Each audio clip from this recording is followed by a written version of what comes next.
This podcast is brought to you by the Minis Forum UM773 Lite, a fantastic little desktop that can be used for excellent office work and even light gaming. Click on the link in the description to help out Moore's Law is Dead and check out that product, or also check out the other sponsor of this podcast, cdkeyoffer.com, that offers reasonably priced Windows keys, game keys, and gaming accessories as well. Use offer code BROKENSILICON for 25% off Windows keys and Die Shrink for 3% off everything else. We'll talk about those sponsors more later, but for now, let's get on with the show.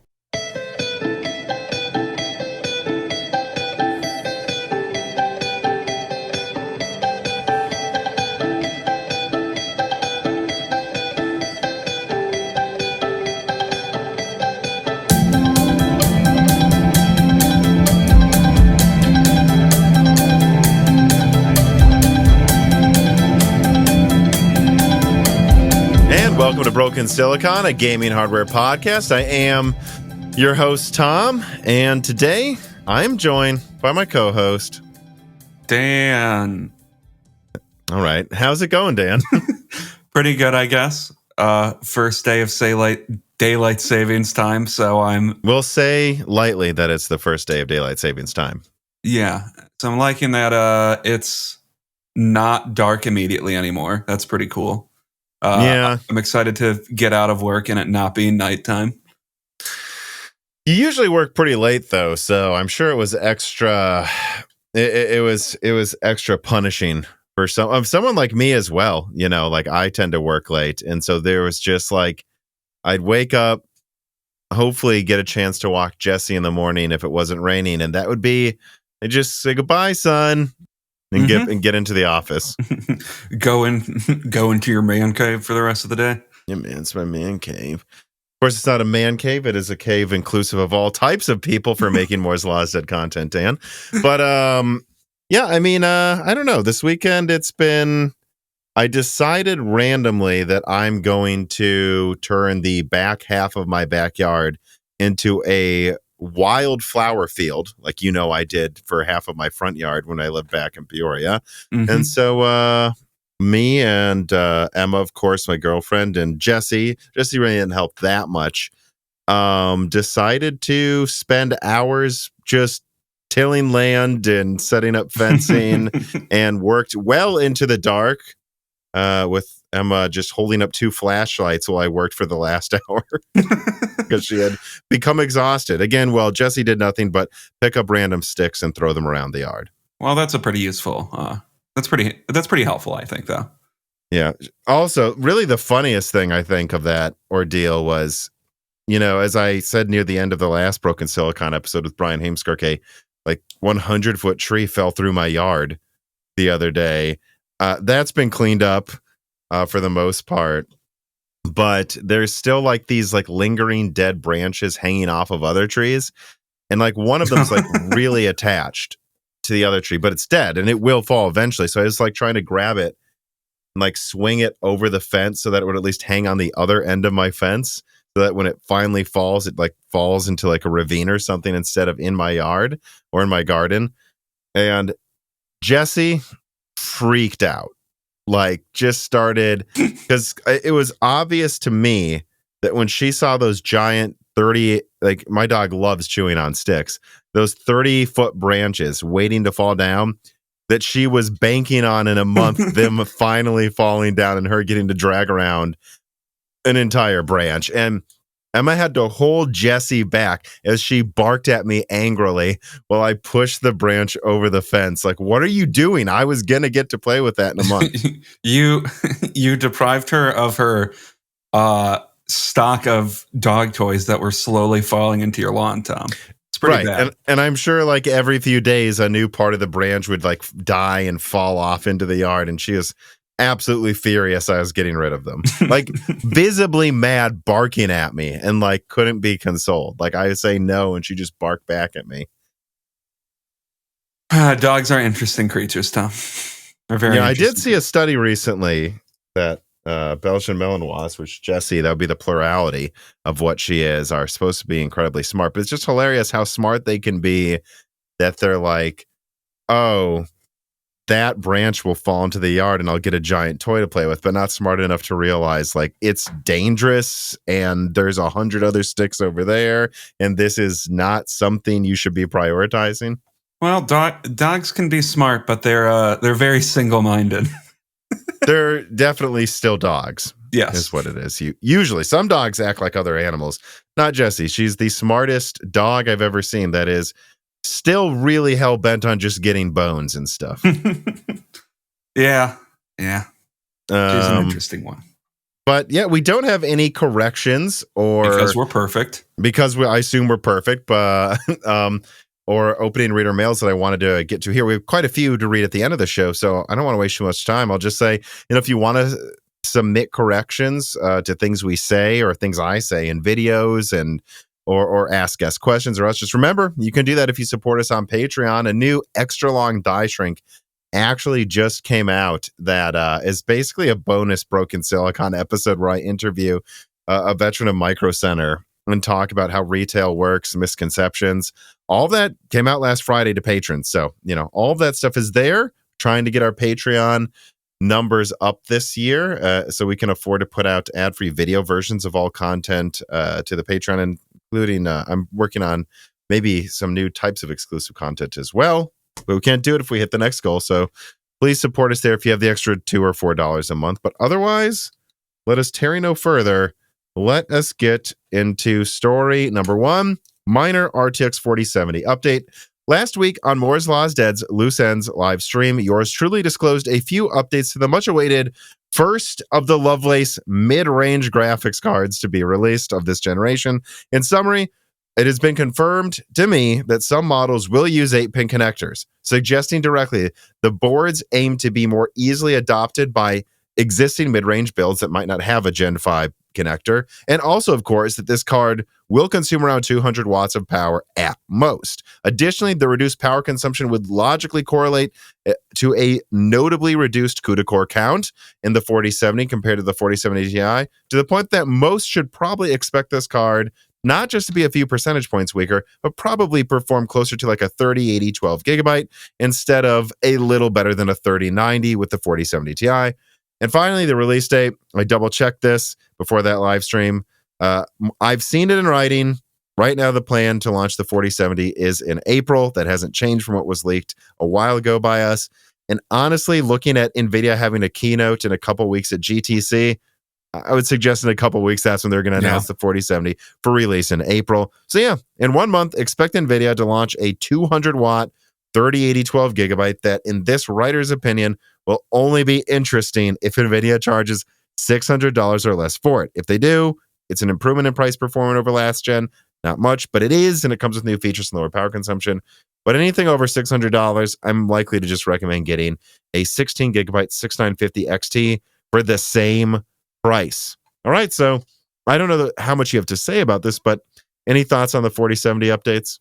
I mean, not too much. Like the only possible way this card could be interesting, like you said, is if it's $600 or below, or else this is just, the continuation of the trend of them releasing cards at the same price performance we were at last generation, or no, I'm not going to say, or negligibly better than what we had last generation, like what we have with the 4070 Ti right now. Yeah, I mean, the 4090's MSRP is $1,600. The 4080s is still $1,200, although it seems close to some models going below MSRP in some regions. And the 4070 Ti is $800. They tried to kind of pull an Ampere-like fake MSRP thing. That didn't hold. It seems to be an $800 card for the most part, but not selling that well. And what I'm really curious to see with the 4070 is how much they try to toe the line in terms of like setting the stage for price drops across the board, no price drops or whatever. Because they've got to be looking at their current sales numbers, which aren't fantastic, and going, all right, well, if this thing is, 10 to 20% weaker than a 4070 Ti, we should probably charge $700, maybe $650. But if we charge $600 or less than that even, that's going to look like an insanity. $500 4070, for example. $800 4070 Ti. So I'm curious if they'll do $600 which will set the stage for them possibly dropping pricing on some of their top end cards by like 20% in the future. Or if they do 650, they've kind of done it enough that they have room to drop the price of the other cards or let them drift lower, but they're still not being that aggressive. Yeah, I mean, I do. Well, I don't bet that this will happen, but it does kind of almost feel necessary that if it is like the 4070 is something like $600, the 4070 Ti will almost definitely need some type of price drop because it will just make the 4070 Ti look really stupid to me, especially when you have something like the 7900 XT also drifting down to the price of the 4070 Ti. It's just like the 4070 Ti is just becoming a no man's land card that I don't understand why you would get at this point. Well, Mark D0811 writes in and says, the unthinkable has happened. NVIDIA's RTX 4080 is available for under MSRP. That's right. I just saw a Zotac model for $1,198.99. One whole penny below Jensen's claim of starting at $1,199. Oh, yes. And the 7900 XT fell below $800. I thought I'd put that Raider mail in now and get to this since we're kind of touching on it already. Like, you brought this up to me the other night. Like, I started talking about the 7900 XT as an $800 card after I saw a couple models hitting 800, but it seems very consistent that a lot of models are hitting 800 right now. It's not just two. You said you saw more than two models a few days ago. I don't know if that's still true now. Yeah, I mean, I can check again right now, but like, this doesn't seem to just be like a brief sale. I mean, I guess we need to see if this holds for like several weeks to have a strong conclusion on that. But for a few days now, I've been looking on like Amazon, the 7900 XT. I only checked Newegg today. Okay. The 7900 XT consistently has like 4, 5, 6 models at between $800 and $850 at this point.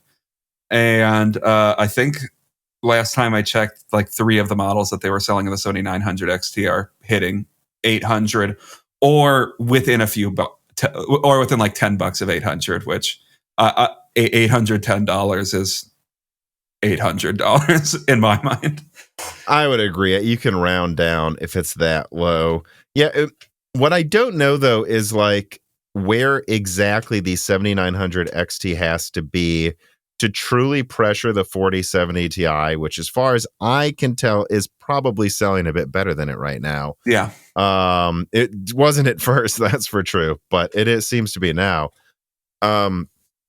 Like, I almost wonder if it has to be lower than it really should be. Like, I think I've always said that the 7900 XT should have just been $750 and called the 7800 XT.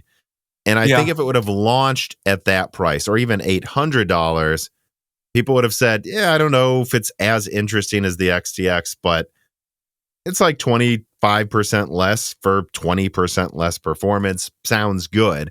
But now that the opening reviews for the 7900 XT were so freaking bad, I just can't help but wonder if AMD wants to get the ball rolling, they have to drop it to $700 to get people to notice. There might be some truth to that. Like, because if you're really doing the value proposition on it, like, the 4070 Ti and the 7900 XT at the same price, the 7900 XT should easily be the card you buy. But even when it comes to ray tracing, they trade blows because of VRAM constraints on the 4070 Ti half the time. But nonetheless, it has over 50% more VRAM / almost double the VRAM, depending on how you want to look at it. And it has better raster and almost the same ray tracing. So, why would you not choose that at the same price? Yeah, at that point, it really the only selling point it has over the 7900 XT is DLSS, which DLSS is still a great feature, but it's a great feature, but I choose RAM over that. Yeah, but I think all else, I think with everything else being compared, the 4070 Ti falls to the wayside, and you should get the 7900 XT. But I think the 7900 XT accidentally became AMD's sacrificial lamb to upsell to the 7900 XTX, and the XT just kind of looks terrible. And to rehabilitate it, I think they need to drop it, like you said, probably below what they need to. It should be. I don't know if it needs to be 700, but I don't think that you're going to be applying much pressure to the 4070 Ti unless it's at something like 750 or something, or if a few models are at 750. Yeah, you know, and you have to worry if they were to drop the price right now to 750. I mean, you might piss off a lot of early adopters of the 7900 XT. That's true. So if the street price is slowly going to 750 anyways, maybe you just wait for it to get to 750 in a couple months and then drop it to 750 right when the 4070 launches. Yeah. Well, the 4070 is going to be coming out relatively soon, though, right? Or we don't know, I guess. Yeah. About a month from now. Yeah. Yeah. So, yeah. I mean, I think it would look good if they could for sales, like at least 1 week before it comes out, announce that. Yeah. If they could take the wind out of the sales of the 4070 launch by, dropping the price to, we'll see what the 4070 ends up costing. I mean, if NVIDIA is really bold and they try to go for like $680 or something, if AMD brought the 7900 XT down to 750, that would look incredibly stupid. But if they go for something like $600 for the 4070, then I don't think that's going to hurt the 4070 that much. I will say one more thing before we move on to the next story as well. I've done, as you guys will see in an ad today, actually, extensive testing of the 7735 HS APU, specifically the APU's integrated graphics itself. And, this thing I determined was between depending on the game, like a 1050 Ti to a 1650, which you would expect based on everything we've known about Rembrandt for a year now. But, and that means in a lot of the games I tested it in, I had to use FSR. One of them was Harry Potter, and I tested it pretty, I was really surprised how good FSR 2.0 looks now. Like, the way I used to look at it, and I think you would agree with me because you game on a 6700 XT, so you've used FSR quite a bit. FSR 1.0, especially in 4K, was definitely worth using, but it didn't look as good as DLSS. FSR 2.0 generally at the higher settings looked as good as DLSS from what you saw, but it left a lot to be desired at the lower settings. I found at the lower settings, even below 4K with Harry Potter on this APU, which I got it running like 1080p 60. It was a similar situation to DLSS 2.0 now, where it's like, look, you probably don't want to do the lowest FSR setting in 1080p, just like you don't want to do the lowest DLSS setting if you're in 1080p. But one of the higher settings, it actually does boost performance without looking like just complete ass, which doesn't sound like you're saying a lot, but the people who use FSR half the time aren't gaming at 4K. They use it to get that extra performance. And I have to say at this point, FSR 2.0 is pretty close to DLSS in my testing. Again, I know people will say DLSS is better, but for me, a major factor in that argument wasn't just if you boost your 4K frame rates, but if you were with a mid-range card in 1440p using balanced DLSS or FSR, does it still look good enough to choose to use sometimes? I think it does now in some of the recent releases. Well, yeah, and that's definitely true with some of these features that are designed around like boosting frame rate by having ideally minimal reductions in image quality. Those sound like sacrifices that you would want to make more at the mid-range to low end. But the way they have been advertised is generally as a high-end thing, where it's like the 4090, for example, like barely needs DLSS, I feel like. I mean, I'm sure it helps with some games, but when you have something want to crank up ray tracing at like 144 hertz, in 4K. When you want to play at like 120 hertz in most games, though, you can more often than not just do that with a 4090. Right. And that's why I think it's so important for like AMD to get not just FSR 2.0 and high quality mode working well in 4K, but make it a viable choice in 1080p too, or 1440p with balanced settings. And at least what I saw in a couple games now, and this was not what I thought a few months ago, it is getting there. Like, it really is. But let's stop talking about cards that we think are all overpriced here and move on to the second story, story number 2. First independent test of Navi 33 conducted. The RX 7600S trades blows with a laptop RTX 3070 Ti. A week ago, friend of the channel, Jarrod'sTech, got a hold of an A16 laptop that utilizes an R7 7735HS and an RX 7600S. Now, Moore's Law is Dead actually has gotten a chance to test the 7735HS recently, as I just said, and we think it's actually a fantastic APU. But because it's just a refresh of Rembrandt, it's really not that interesting overall, unlike the 7600S. The 7600S utilizes a cut-down 28 CU Navi 33 configuration that, in this case, in the laptop he tested, was limited to just 85 to 95 watts, and it managed to consistently trade blows with 120 to 150 watt 3070 Ti laptops and 140 watt 3060 laptops. This is an incredible achievement considering the 100 watt 4060 laptop performs a hair better than the 140 watt 3060, and the 100 watt 4070 GPU tends to perform like a 150 watt 3070 Ti. Remember, the 7600S is not clocked to the full 120 watts Navi 33 can support in laptops, and this is also a cut down model. The full 120 watt 7600 MXT should therefore easily be a 4070 laptop competitor, despite the 4070 utilizing the 4N node and AMD utilizing a 6nm node, while they both have a similar die size. Furthermore, if the 7600 MXT can scale performance further if supplied with 140 to 180 watts on a desktop chip, it's entirely conceivable the 7600 XT, a card that will be cheaper to produce than the 6600 XT from the previous generation, will compete with the desktop 4060 Ti if the 4060 Ti does use the 8106 die as rumored. Oh, and one more thing.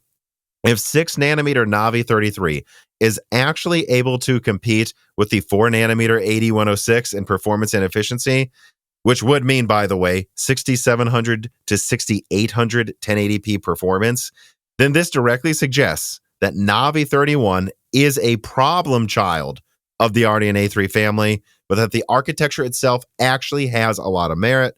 But it's still early. We're just going to have to see how it scales on desktop. Yeah, I mean, the Navi 33, I think, looks impressive. It's able to beat, the mid-range cards from mid-range laptop cards from last generation with like half the power usage. Well, 2/3, I'd say. Oh yeah, not half. 2/3 the power usage. And I don't know. I guess Navi 31 might be disappointing to people, but I don't know. I guess we have Navi 33 to make us slightly less disappointed in RDNA 3 overall so far. Well, I also, on that note, I included a link in the description to more Phoenix 780M integrated graphics benchmarks coming out that are now higher than the one I leaked from one of my sources. Mine suggested that 25 watt to 25 watt, you're looking at like 20 to 40% more performance between an integrated graphics between Rembrandt and Phoenix, which considering the power usage was similar, I was like, that's actually pretty decent. Then, we have stuff coming out now that shows it beating pretty much all Rembrandt chips, although we don't know the power consumption of this test. It is an R9 model, though. The one I leaked was an R7 model. And you have to go, okay, so it seems all but confirmed then that at the same power Phoenix is bringing, and let's remember, it's also powering 8 cores of Zen 4 at the same time, which Zen 4 only, I think, claimed a 25% efficiency increase over Zen 3. So if the CPU is usually using half of that power, if half of it, if the overall performance in a game is 30 to 40% better, well, half of that's only supposed to be 25% more efficient. So that would suggest Phoenix is pretty close to the efficiency claims that AMD made. And Navi 33 is as well. Hopefully they can fix Navi 31 performance with another 5 to 20% boost and improved drivers. But it seems like you don't need those improved drivers right now for Phoenix and Navi 33 to come close to delivering on the performance per watt and per millimeter squared that AMD claimed they would get. So that's interesting to see. Yeah, and obviously the thing that sticks out, and I think it will become more evident as time progresses, is the chiplet architecture of Navi 31, or design of Navi 31, might be the problem, or could be the problem with that die versus Navi 33. Because if Navi 33 is this much more efficient than Navi 31, that's the thing that obviously stands out to me as the big difference between the two.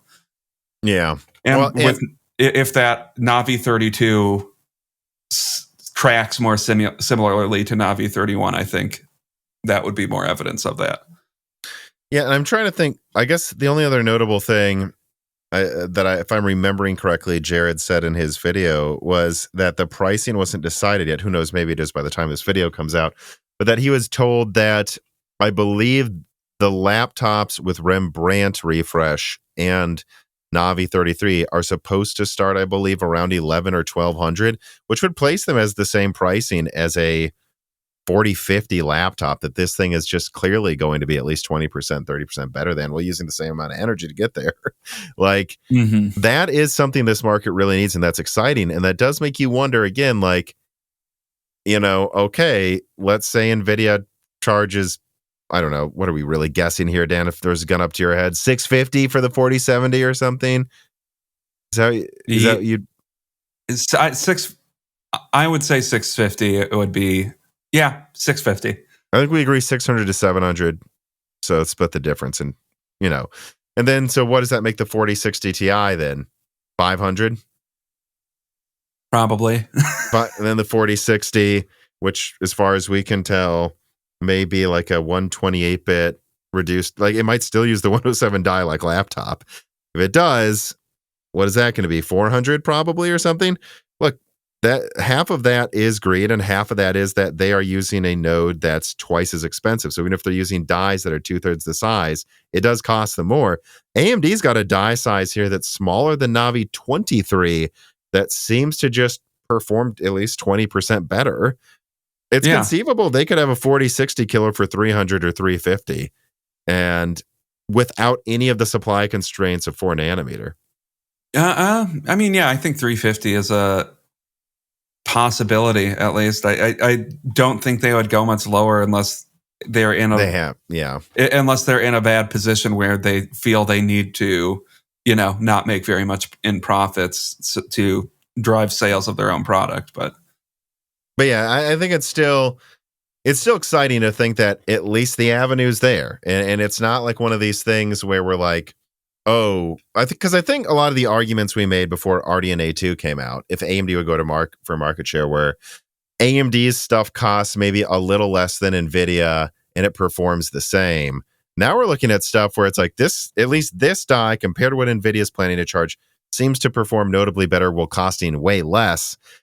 The argument before was maybe AMD will go for it because they can. Now the argument, I think, is, well, I think they should go for it because it almost looks like they have to, like with how much of an advantage this is. Like they could make more money on the card and still undercut them. Whereas before we were kind of just hoping AMD wouldn't be greedy. I don't know. Yeah, that's a good point. Because what this die is, I mean, this is a very small die, I guess. Like it's 200 nanometer, right? So 200 millimeter squared. Not millimeter, not nanometer. It'd be very bad performance, I'm sure, if it was 200 nanometer, no matter how good the engineers are. Who knows? Maybe they'll be able to pull some magic and have a 10 transistor by 10 transistor die or something. But yeah, I think obviously that's the advantage that AMD has been moving towards for a while is, efficiency in their dies. I mean, being able to make their dies more cheaply and efficiently than everyone else. And they're going to have to leverage that advantage at some point if they want to take market share.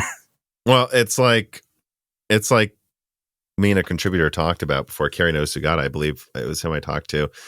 And we were like, so this is a 200 millimeter square die that is going to perform somewhere between Navi 22 and Navi 21 in 1080p.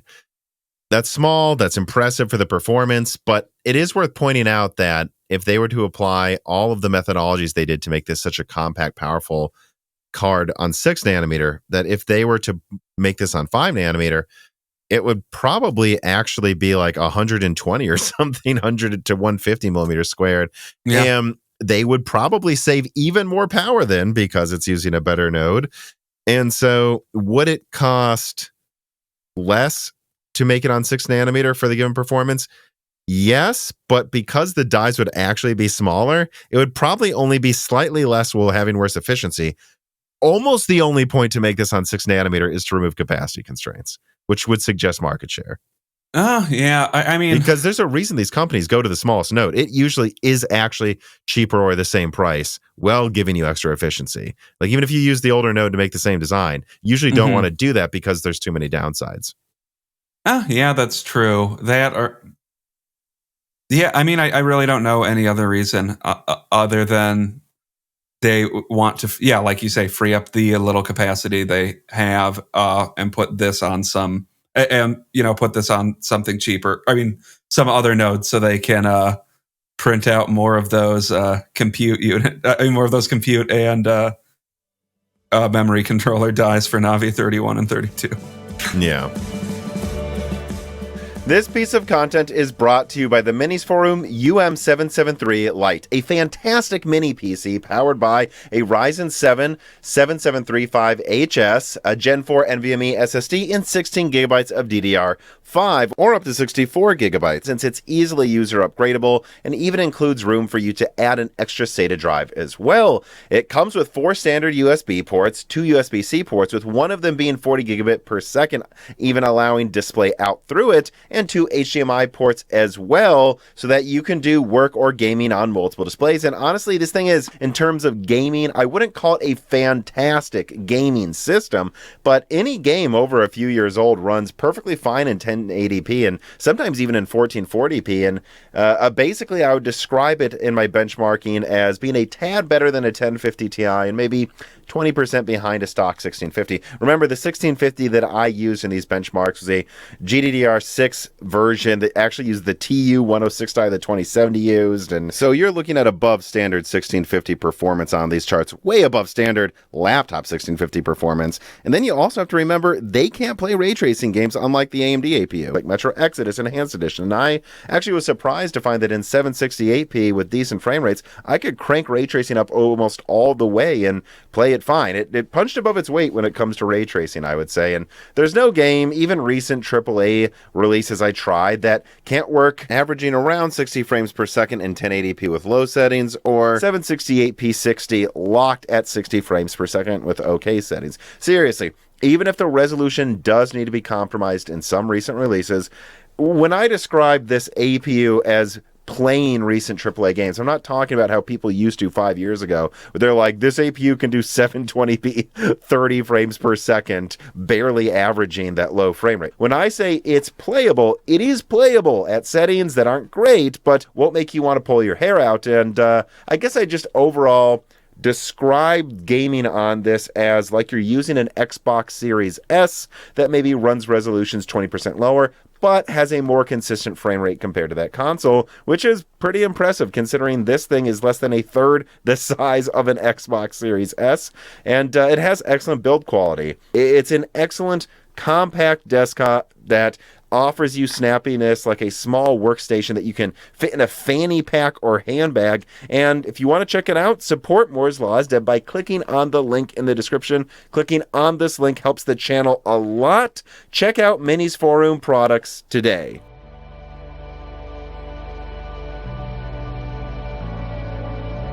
Well, so on this note, though, let us move on then to story number 3.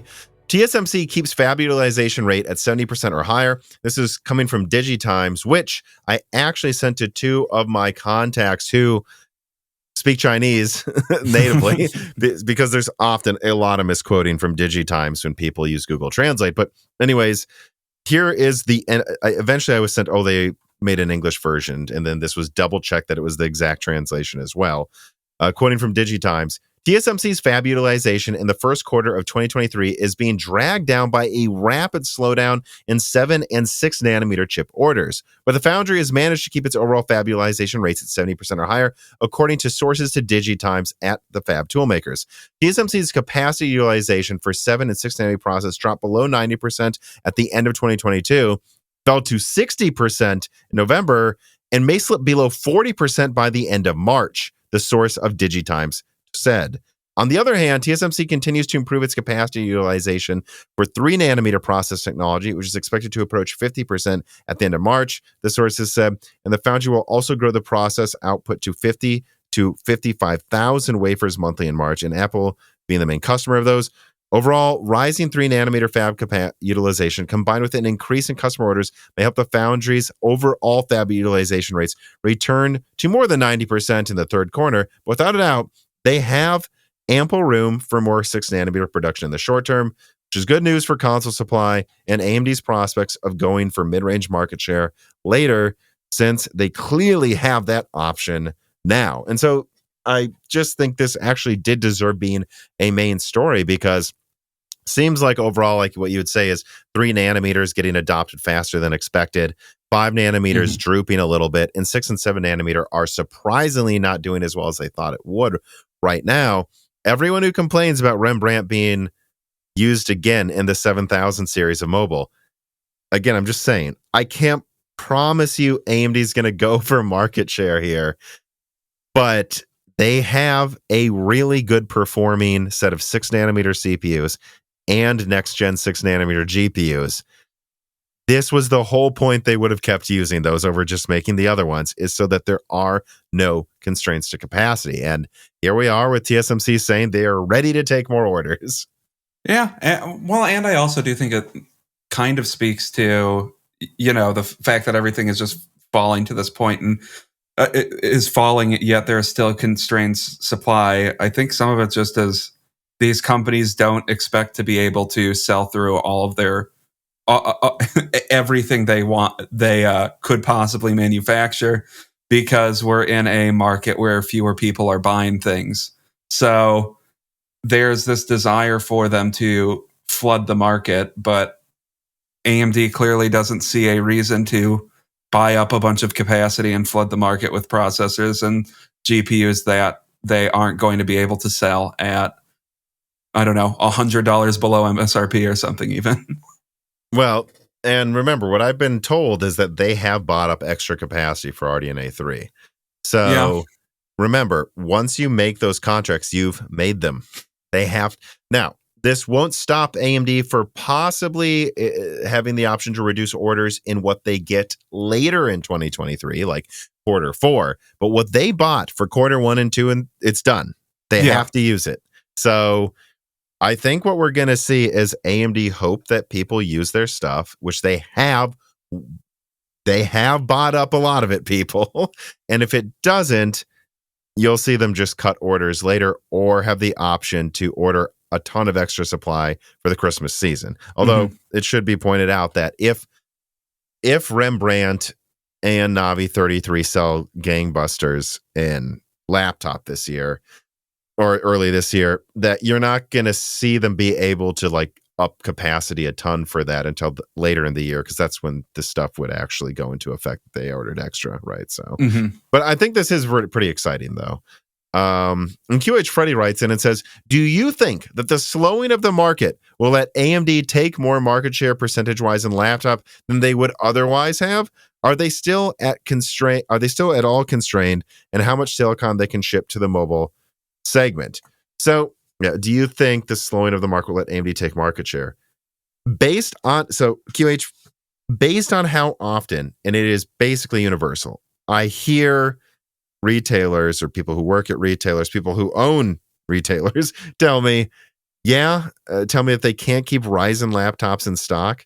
Yeah, I'm constantly told they can't keep Ryzen laptops in stock.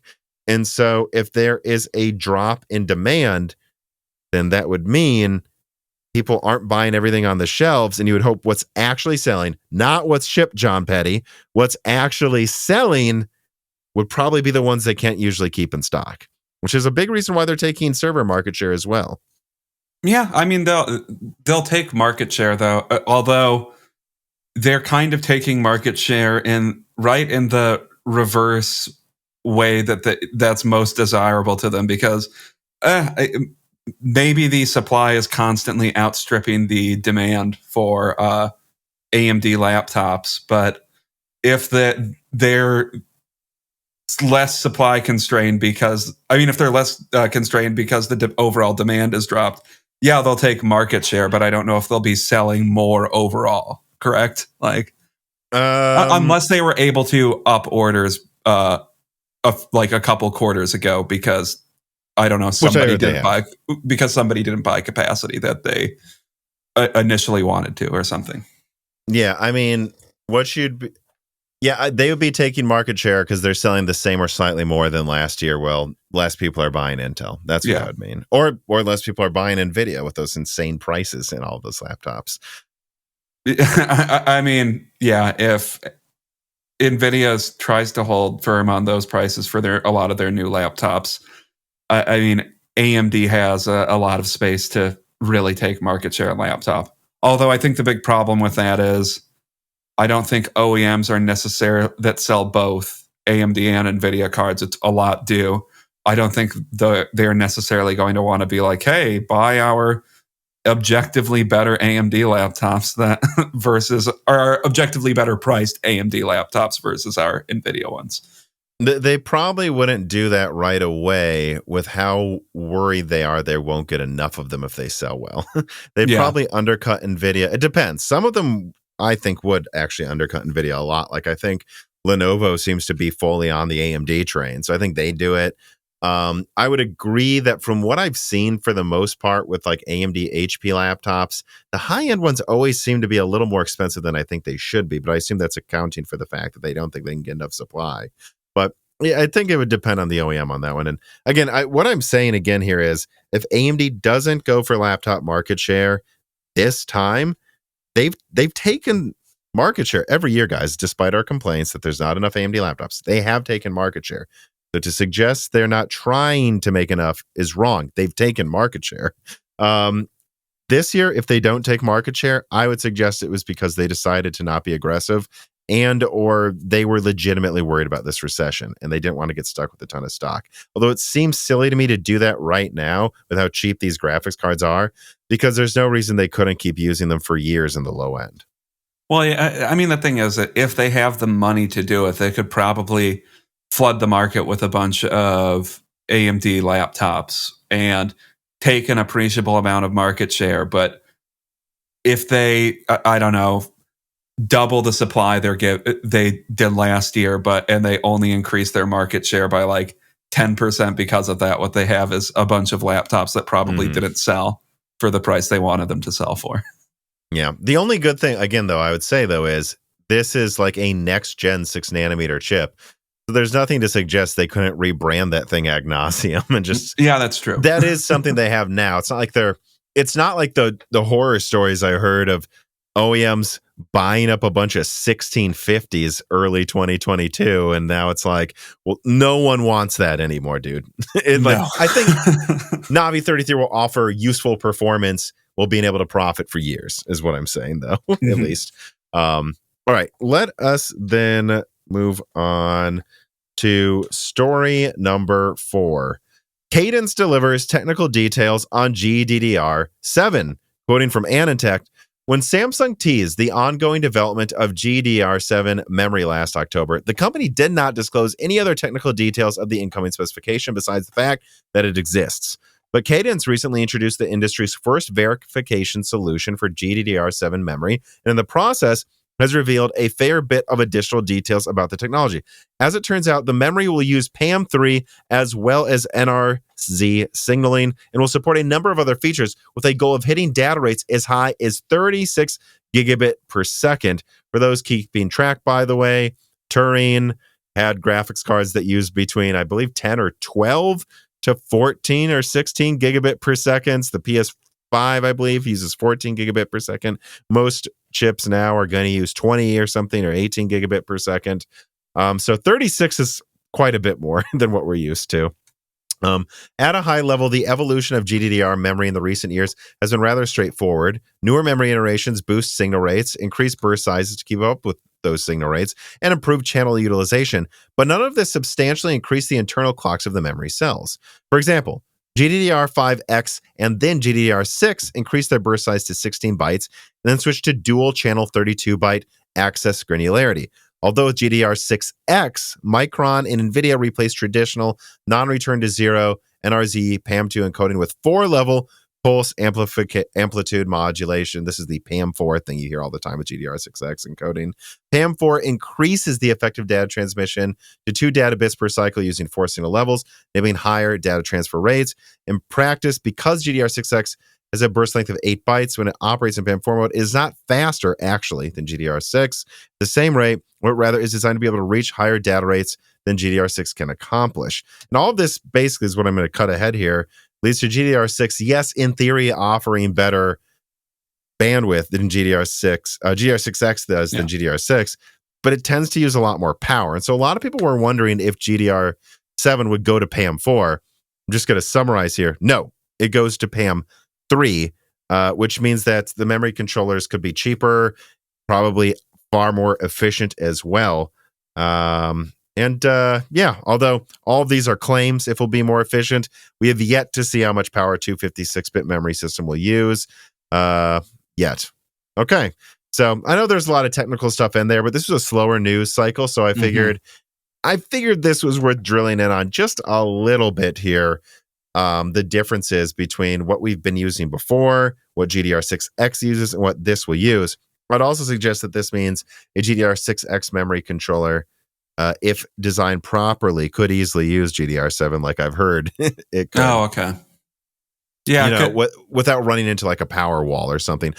Again, though, they would have to put in some extra stuff in the silicon to make it be able to use GDDR7, but it shouldn't be like, trying to put... I mean, they had to redesign the 290X's memory controller just to use faster GDDR5 for 390X, so it doesn't sound like that'd be as much of an issue as long as they knew what the standard would be and could plan for it in the future. Yeah, I mean, it sounds like the GDDR7 in a lot of ways is splitting the difference almost between GDDR6 and GDDR6X with a odd 1.5 bits per cycle as opposed to just 1 or 2, or as they put 3 bits per cycle because you can't send half a bit. But yeah, I don't know that I have much else to say except that. I mean, I really wouldn't be surprised again if NVIDIA's already got products like the 4090 or working on a variant, the 4090 Ti, that could use GDDR7. There's a reason I keep saying, like, if they can just wait for GDDR7 to be out, just whether these dies they've already manufactured or a tweaked version of it, I would save the 4090 Ti for GDDR7 because AMD's not beating them right now, and there's no reason they couldn't launch something later with like 50% more bandwidth than what they currently have in the 4090. Because, the funny thing is, let me ask you this. Do you think NVIDIA would go with GDDR6 27 gigabit per second with a 4090 Ti? Because I find it already kind of weird that they're using GDDR6X as often as they are, unless, and this is probably part of it, they're getting a really good deal with Micron on it. Because already we have GDDR6, like giving you the same bandwidth while using substantially less energy. Yeah, because 20 gigabit per second memory. What is the 4090's memory at again? I guess I'll double check to be sure, right? But I think it's like 22 gigabit per second. I mean, if you can deliver that high bandwidth with normal GDDR6, I don't it's actually... 21 gigabit per second. So yeah, it's barely higher than what AMD's using now. And 24, I believe, is already on the market, or 21 is as well. So there's no reason they're doing that unless they're getting a sweetheart deal from Micron, which I hear they are. Well, there would be literally no other reason to do it, especially when you have an architecture that's ironically as efficient as Lovelace, having even lower power RAM paired with that. You could have an insanely efficient top-end card if that's what they had decided to do. But it's just funny for me to think, like, obviously, I think deep down, if they needed to, NVIDIA is just going to use the best thing they can when they need to use it. Yeah. But it would be funny thinking of like people going into a Micro Center, seeing the 4090 Ti, and on the box it says GDDR6. And then they have to ask, wait, why does this not have the better memory? And they're like, oh, it's actually clocked 20% faster than the 4090s, or it has 20% more bandwidth. And they go, well, how's that possible? And then they have to go, I don't know, GDR6X actually isn't that good. But it has an X behind it, Tom. That means it's, if we're going by the X metric, that means it's infinitely more X's. So that is something that I believe Gamers Nexus has charted on a lot of recent reviews, is the amount of X's per launch and how good that is. But okay, let us then move on to story number 5 to look at some other silly metrics. All right. How Intel caught up to AMD's graphics card sales. Bad math. Quoting from PC Gamer here, who had someone do a pretty dang good write-up breaking down a wildly misquoted story recently.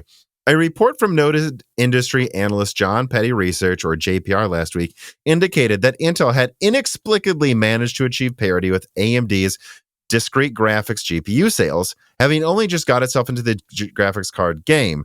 The old Pedster has now fessed up that they got the mathematics all kinds of wrong when counting the chips out. Intel did not, in fact, sell the same number of graphics cards as AMD in the last 3 months of 2022.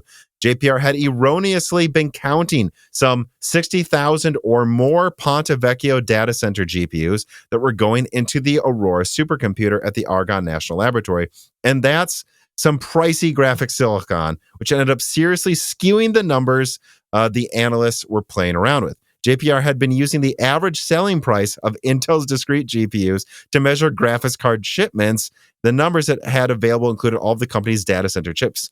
So, yeah, think about what that means. If they took the amount of money and divided that by like $300 per graphics card, when really it's like $30,000 or something for a Ponte Vecchio chip, that's where they got all of these numbers from. That suggested they shipped a similar number of cards to AMD in the last 3 quarters. And again, it'd be shipped, not even sold.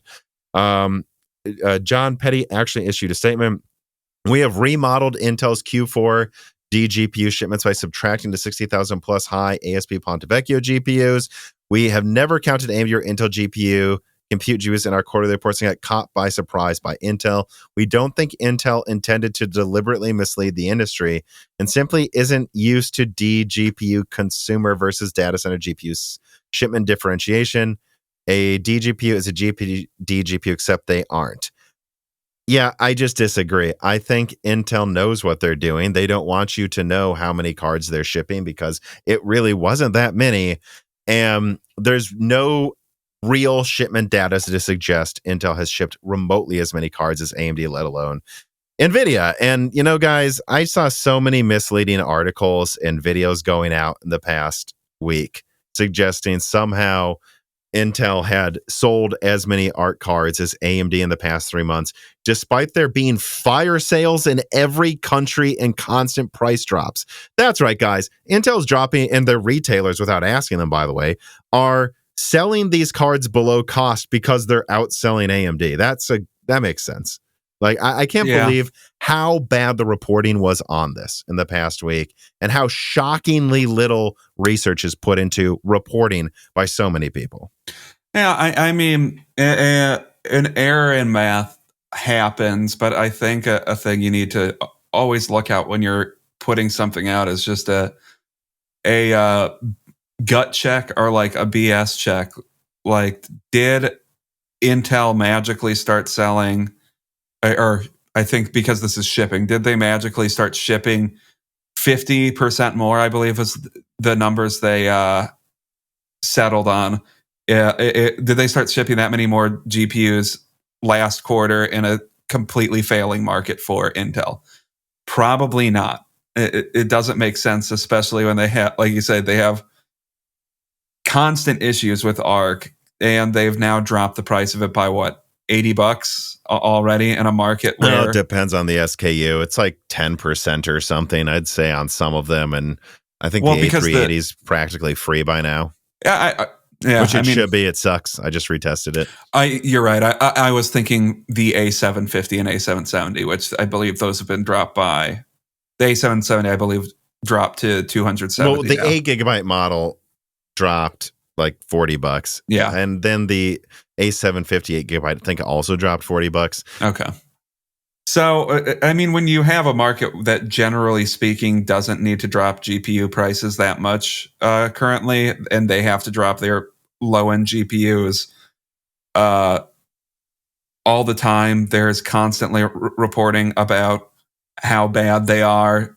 They don't even show up on the Steam survey, like not even 0.1%. They're always in stock. And when you compare them to other cards that people talk about selling poorly that are also sometimes not in stock, it just doesn't track that they're shipping a ton of GPUs unless Intel like gets off on burning money, because that's effectively what ARC is at this point. Well, some might suggest they do if you look at the recent earnings, but no, I mean, and again, all of this is not, and I do really hate when people look at anything I'm about to mention as some all-encompassing thing that you should be able to quote, because it isn't. It's just one data point, and the data point of Steam hardware survey, I think, is actually pretty bad one the more I look at it.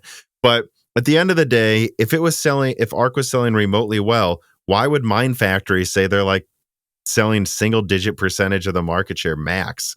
Like, why would, I don't even know if it was like, I forgot what it was. It was a ridiculously low number every week that they report. Why would these cards not even be showing up at all on Steam hardware survey? Like, even if you think Steam hardware survey isn't reliable, and I think you should expect a card that's selling at all to be a percentage point. I don't know. Like, yeah. They're literally not even on the chart. Why are all all of this is around or after too. Intel themselves said they were going to ship 4 million cards. So if we literally know that, like, Nvidia's like shipping, 10 to 20 million cards a quarter or something like that, where is this market share taking coming from with just 4 million cards? It doesn't make any sense. Yeah, and like if you do the math, like I believe they said it was like 60,000 of these server cards were counted as consumer cards. If you do that math at like 10 grand a card, that's like several million cards, probably, or 2 million cards at 10 grand card going into that supercomputer that were overcounted. It just doesn't track. Yeah. So yeah, I don't really know that I have that much else to say here, except that I am so disappointed in so many people's reporting on this, especially when even in the initial report, John Peddie said, hey, we're tracking this for the first time. Don't double down on exact conclusions yet. Although I would say, I don't know why you included it in the report if you're saying they're unreliable. But like, I don't know what to say. I don't know what to do about the fact that when I look in the comments now, like on WCCF Tech, you just see people going, yeah, but Intel's outselling AMD. And like, almost no one's seen the correction of this ridiculous reporting that so many bullshit websites ran with. And it didn't even pass the smell test. Yeah. And I just have to say, like, incorrected things get reported sometimes. And, John Peddie Research, obviously, because this is how they make their money, had the due diligence to correct their bad information. And PC Gamer, to be fair, also corrected their bad information, although this article probably didn't generate as many clicks as their initial one. But although you can tell they put effort into trying to make a good article, so it would. Yeah, and when bad information gets reported, you just have to do the due diligence to correct it as much as you can. And not do the lazy thing of, I don't know, like we've talked about from other websites before, like either not correcting things, silently editing articles with yeah, we've seen that have been up for like several weeks. Edit the article without saying they edited it. Yeah, to remove the shoe that they put in their mouth. Yeah, like I don't. All I can say is, John Peddie from the start. I would disagree. If you're unsure, be careful when you start tracking this, maybe more. But right away, John Peddie tried to correct things and was even cautious in the beginning. So, John Peddie tried to do things the right way from the start. And all of these websites made a bunch of claims. Even John Peddie didn't. By the way, also saying outsold on a lot of websites, even though he continues to emphasize this is shipments. I can't promise you anyone's buying them. And I don't know. I've just seen some YouTubers and websites put out articles talking about Intel outselling Radeon a week after they corrected this. And it's just, think about who you're supporting here sometimes, people listening to this. And it's just like, what? So all of this reporting happens. When did this initial article come out? I'm always mixing up the PC Gamer one? Okay, so a week ago. Yeah. I guess the damage had already been done, because I was just thinking, like, does this track to you that when that something like this comes out like the week that Intel finally drops the price of the A770 as well? Or they're selling gangbusters? This doesn't really make sense. I know. And again, the first thing I said to everybody over a week ago was shipments, not sold. Yeah. That's why they're on fire sale in Japan, I believe it was, for $150 after tax, because they're not selling. I forgot. That's why they just had to drop the price to $250 after the 6600 was already below $250 for months. That's why you see all these bargains happening and lowering of prices. It's because they're not selling. Intel shipped a handful of cards, and they're still having to lower prices. If they were selling well, they wouldn't have to lower these prices, Yeah. Let's move on to story number 6.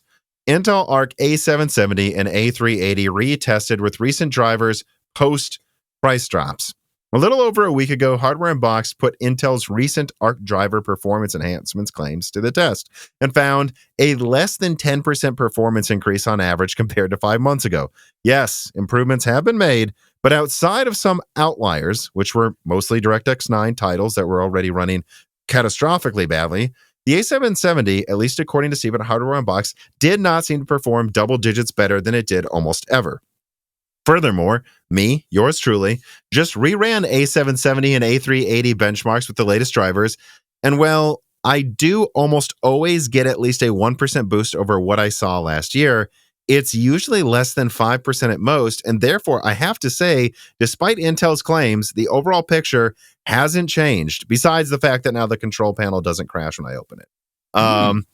The A770 is still, in my testing and in Steve's testing, an RX 6700 competitor that gets trounced by the 6700 XT in 4K, which the 6700 XT costs the same as the A770 now, and in 1080p, the 6650 XT also trounces the A770 while consuming far less energy, and of course that's cheaper. Without a doubt, my testing yielded very similar results to Steve at Hardware Unboxed, and if anyone complains of a biased average of my average, by the way, I will say this. I don't have some of the best performing ones in there, but I've noticed a lot of averages don't test Battlefield 2042, despite that game having a surge in popularity recently.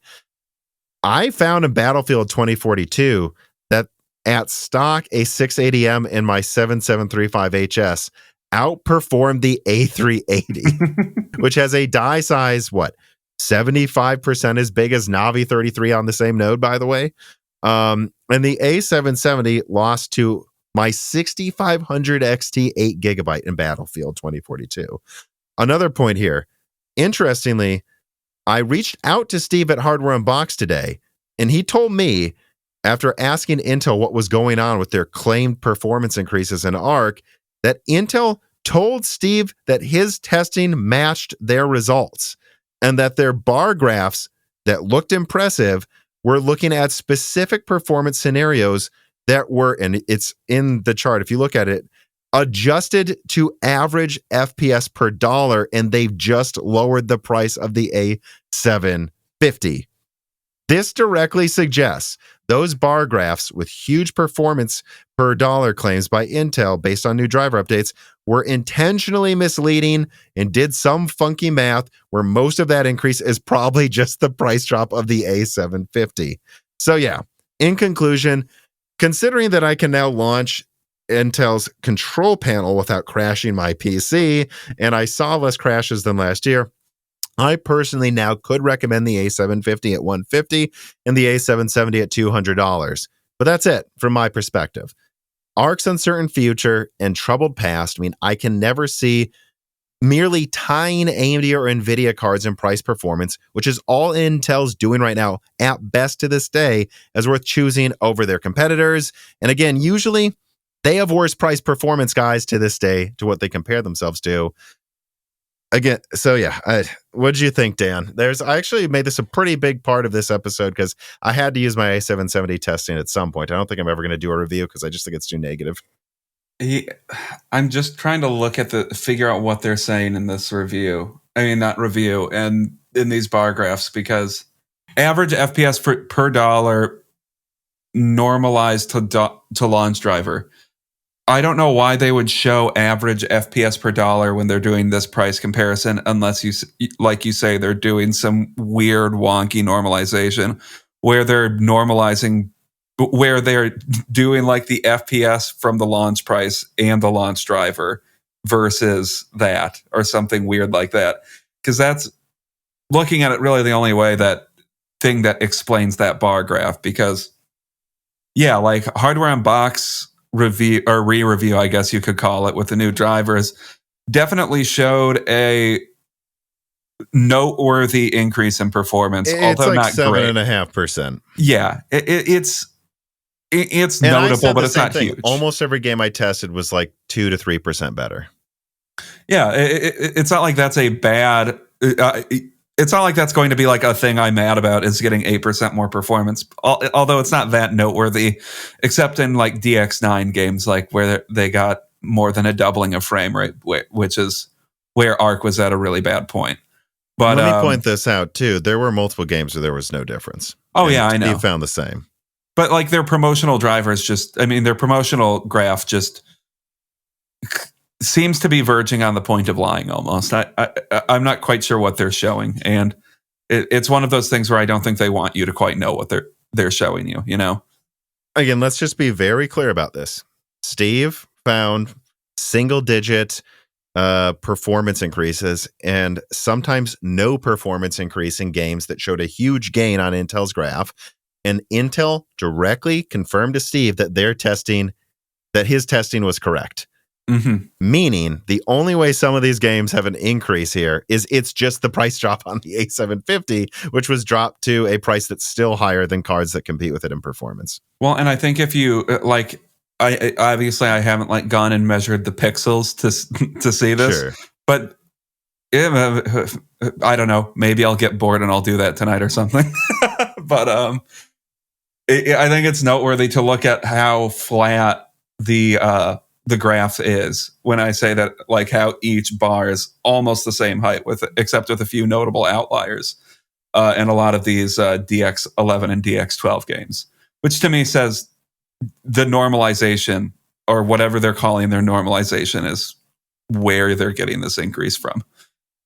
Right. And I want to make it very clear what my opinion here is on Arc. I should not even on Arc. I should say on the A770 and A380 5 months after they're out. When I first tested these cards, because I got the A770 around launch, I found that they crashed in like 1 out of 5 games. And at that point, my recommendation then was no one get it. Like the driver features, it was worse than like Vega when it first came out, you know, where like Wattman didn't work and a couple things in the drivers didn't. You know, at least Vega didn't crash in basically any game. It just was clear it needed some optimization, and Wattman wasn't working. Mm-hmm. Most of the things in the Catalyst, well, not Catalyst, whatever Intel's control panel are, weren't working well in the game, and it crashed all the time. That's not the case now. It seems to play every one of my games without crashing that I tested just now. But, well, it did crash while I was rendering something, though, so that's also not good. So not good for professional use, in my opinion, still. But, you know, so what that means to me is, okay, so this is kind of feeling like launch drivers for AMD or NVIDIA at best. But with that in mind, then that means I can recommend it at any price. Last year, I couldn't recommend these cards at any price because I just wouldn't want a family member I told to get this complaining for a month to me straight over the phone. Like, and you know, I talked to people at Micro Center who said that they got a lot of returns on Alchemist in the first month. You know, I can recommend it at a price, but that price is going to be like $150 for the A750 and $200 for the A770, because ultimately in my testing, which, I sent you my results, Dan, I double checked them today before we recorded. In 1080p, the A770 loses to the 6700 pretty bad. And in 1440p, it maybe wins by like 10% or something. I don't know. I mean, in 4K it does. And let's keep in mind what this means, though. Like, this isn't a card that was like easily doing 4K 60 in every game. So winning in 4K isn't as important as it would be for like a 4090, because it easily does 4K. So does the 7900 XTX. And so I have to say that I think a lot of people would buy this card to play in 1080p, and it will lose to cheaper AMD cards and that use way less energy. And so who knows what's going to happen next? Like, maybe it looks okay now, but I just, it still really isn't better price performance in the competition. And we don't know if like a game's going to come out in a month that it can't run. They still haven't fully fixed Halo. There's still artifacts, people say. I thought I saw a couple of artifacts in Metro Exodus Enhanced Edition too when I was running it. So I don't know. That's my overall opinion on it. And then the A380, I don't know if I can recommend to anyone. I mean, man, it is pretty bad. It's worse than a 1650, guys. Like, it's barely a 1050, better than a 1050 Ti. I mean, what I was going to say with like the new drivers and the price drop, the A770 and the A750 are at a point where, like, I guess maybe you're not, how would I put it? We're not at a level of insanity if someone recommends it that it's like, what are you talking about, man? We're at you're at like a bop him in the head, like, what? No, just get like get literally anything from the 6600 to the 6700 XT instead. Like, those are all better. And I think both of them need to drop another, I don't know, $50 at least, maybe $30 or $40 at least, to not look insanely stupid. Although I just don't know what price it needs to get to where I won't just recommend like the 6600 or the 6650 XT instead or something. Yeah, and like, here's the thing too, is you'll see used 3060s on eBay now. Every now and then there'll just be someone who has them for $250. Yeah, and I know people will go, yeah, but I want a new card, not a used card. And I'm like, well, what's the percentage chance this used card breaks versus this A770 just can't run a game? I think for me, just because I insist stability is more important than a 10% performance win, it just is. I would probably recommend a lower price than a lot of people, but I'd still say, like, where it's really going to be attractive, and I will say I get it now, is if the A750 is honestly below 200. I think 180, and the A770 is 250. And I just retested it, guys. Hardware Unboxed just retested it. Intel told Hardware Unboxed that his testing was accurate. It has not gotten some big performance boost. No. they just dropped one of their cards to almost the price AMD's been at for months. Yeah. And I just feel like this has to be a major part of this episode, which we're basically done here. But I think it has to, because there is some mass hysteria going on with some channels that I think are criminally fucking over their fans into buying a card for weird reasons. And it's got to stop. Like, people are telling their fans to buy something that costs more, performs worse, and uses more energy out of some, I don't know, some crusade against AMD or NVIDIA. Yeah, I don't know. Who comes first? The consumer. You tell someone to buy the best product. You don't tell people to buy Bulldozer to keep AMD alive. You tell them to keep their powder dry and then fire when Zen comes out, so that they're double rewarded when they make something good. Yeah, I still don't get the design. I still don't get recommending why anyone would recommend ARC. It's just they're coming back into, they consistently make ARC look slightly less stupid, but they're coming from a position where it was in such a terrible condition. Any improvement still leaves them in the territory of bad, Yeah. And what we're seeing now, a $250 A750 that competes with the 6600 and a $350 A770 that kind of beats the 6700. That the 6700 I can get for $320 though. But it does have 6 gigabytes more RAM, to be fair. This is what it should have been in March last year. Yeah. If this launched like this in March last year, while AMD's prices were higher, I would have told people to buy it actually. But it isn't. It's a year later. AMD's cheaper, Nvidia's cheaper, and also AMD just like boosted ray tracing performance in some apps by 20%. So it's AMD and Nvidia aren't sitting still. They're improving their stuff too. Yeah. I mean, everything with Alchemist or Arc is just them catching up. And I don't think they can actually truly catch up there. They can just stay where they are relative to where AMD and Nvidia are.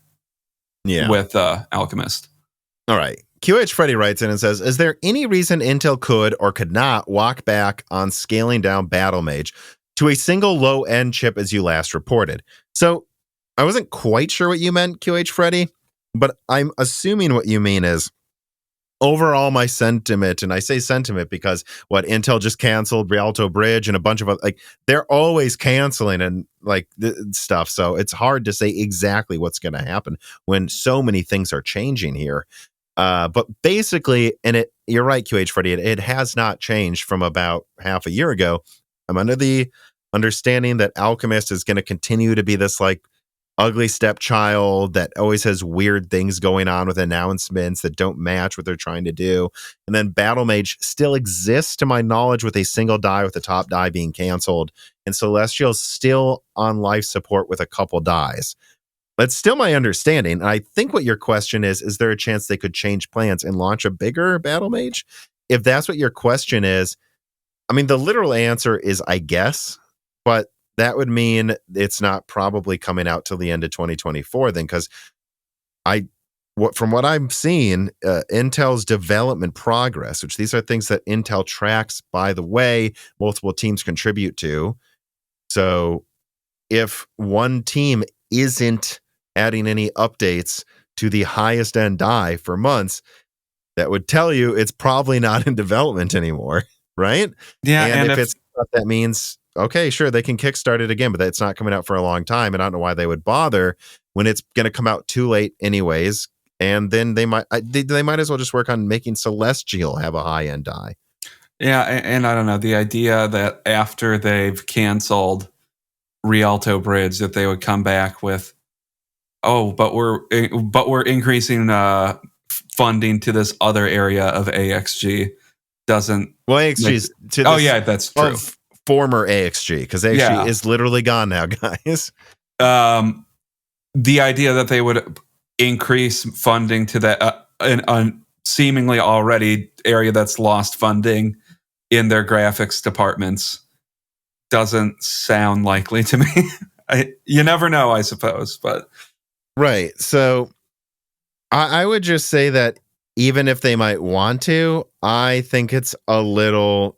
It's just a silly move. Like, look, instead of trying to make a high-end Battlemage die, try to just make sure the one die you're launching can be mid-range and come out on time. You've already proven you have trouble launching two things at the same time.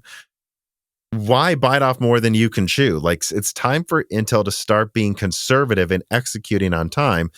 And there's really, I don't see a lot of downside here, because after the horrible Mindshare they've generated around Arc, I don't think anyone's spending $700 on an Arc card next year. So there's no point in making a high-end Battlemage card. Make one die, try to make sure the drivers are excellent, make sure it's perfect so you can actually sell it as a, 4060 competitor next year instead of a 4050.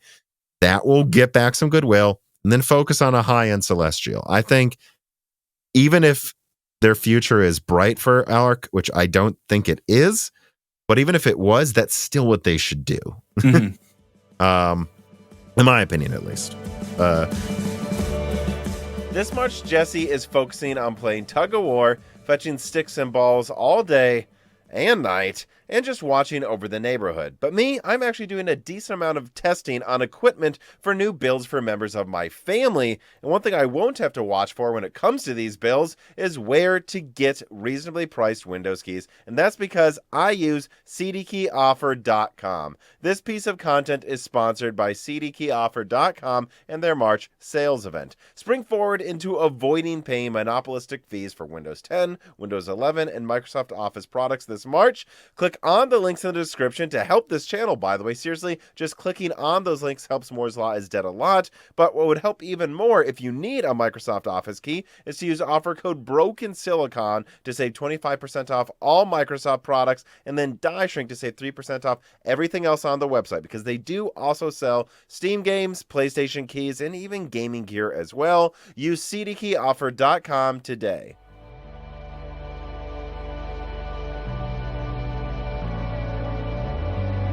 All right, let us move on to the final story. Story number 7. AdoredTV confirms Moore's Law is Dead's Meteor Lake IPC targets and the Z890 platform leaks as well.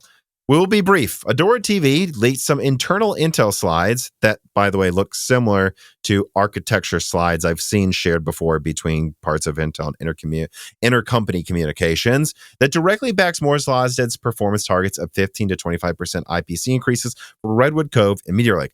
To be clear, Jim did say that this slide he had, which he felt was safe to share now, is from a couple years ago.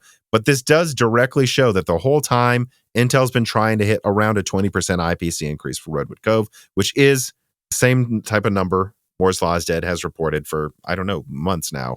And this is particularly notable as some people, I've seen at least online, have disputed if Redwood Cove, which was first exclusively leaked by Moore's Law is Dead in 2020, is on paper a decent upgrade over Raptor Cove and existing Intel consumer products, which again, here's another person saying it will be.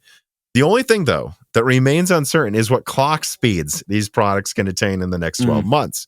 With both Jim at AdoredTV and Moore's Law is Dead confirming that clock speed regressions are expected for Meteor Lake, and Moore's Law is Dead did just leak that Raptor Lake is expected to remain the flagship gaming architecture well into 2024, pretty firmly suggesting that it's unlikely Meteor Lake, it's at least suggesting that Intel isn't confident Meteor Lake will clock above 5 gigahertz, is how I'd put it. Which if it doesn't, even if you get a 20% IPC increase, what, you're beating Raptor Lake by a few percentage points or something here. Anyway, on another note, though, convincing details of a possibly canceled Meteor Lake-based Z890 platform also leaked in the past week. There's not much to say about it besides the fact that it seems like Intel, if they were to launch this platform, would finally be adding 4 PCIe Gen 5 lanes for an NVMe drive on top of what the existing Z790 platform offers. But do remember that if Meteor Lake S is canceled completely, that this platform likely will be as well, unless they can get Arrow Lake out on time to use the Z890 platform, or unless they launch what I've heard they might launch, just an i5 14600K or i7 14700K 6+8 CPU with this platform as a mid-range only lineup until Arrow Lake is ready. Because I could actually almost see them launching this first as the i5 and then later in the year launching i7s and i9s based on Arrow Lake. I don't know, though. As far as I'm aware, they haven't canceled it, though, yet. That's possible. But I think the Z8, I think launching an i5 next to Z890 would be a odd choice, probably. Having a high-end platform that only has a mid-range CPU would be strange. Right, because if they're adding Gen 5, even with costs coming down on this types of components and cheaper ways of getting the signal integrity you need for a Gen 5 connection, it's still going to cost more. So undoubtedly, they'd still be launching a $350 i5 with a $300 motherboard. Yeah, and at that point, I don't know. Either wait and have the weird lineup where like that's a mix of Arrow Lake and Meteor Lake or something, or just relegate Meteor Lake to laptops, which is what I think probably should happen with Meteor Lake. But well, again, just as an update, my understanding, and I think I asked, I think it was a couple weeks ago, so it's fairly recent. Meteor Lake desktop progress isn't done, but it does seem like the 6+16 and 8+16 designs are. Also, I've heard about some progress being made on how to market up to i7 Meteor Lake, no i9 mentioned. And also, as far as I'm aware, Z890's development is ongoing. So I think all of this points to they still probably plan to launch an i5 or i7 6+8 CPU Q4 through Q2, somewhere around there. And they're probably keeping the progress going, honestly, guys, as long as they have any hope they can hit 5 gigahertz with the desktop Meteor Lake by Q2 next year. Because who knows? Maybe they launch 6+8 Meteor Lake to laptop in Q3 this year if things go well.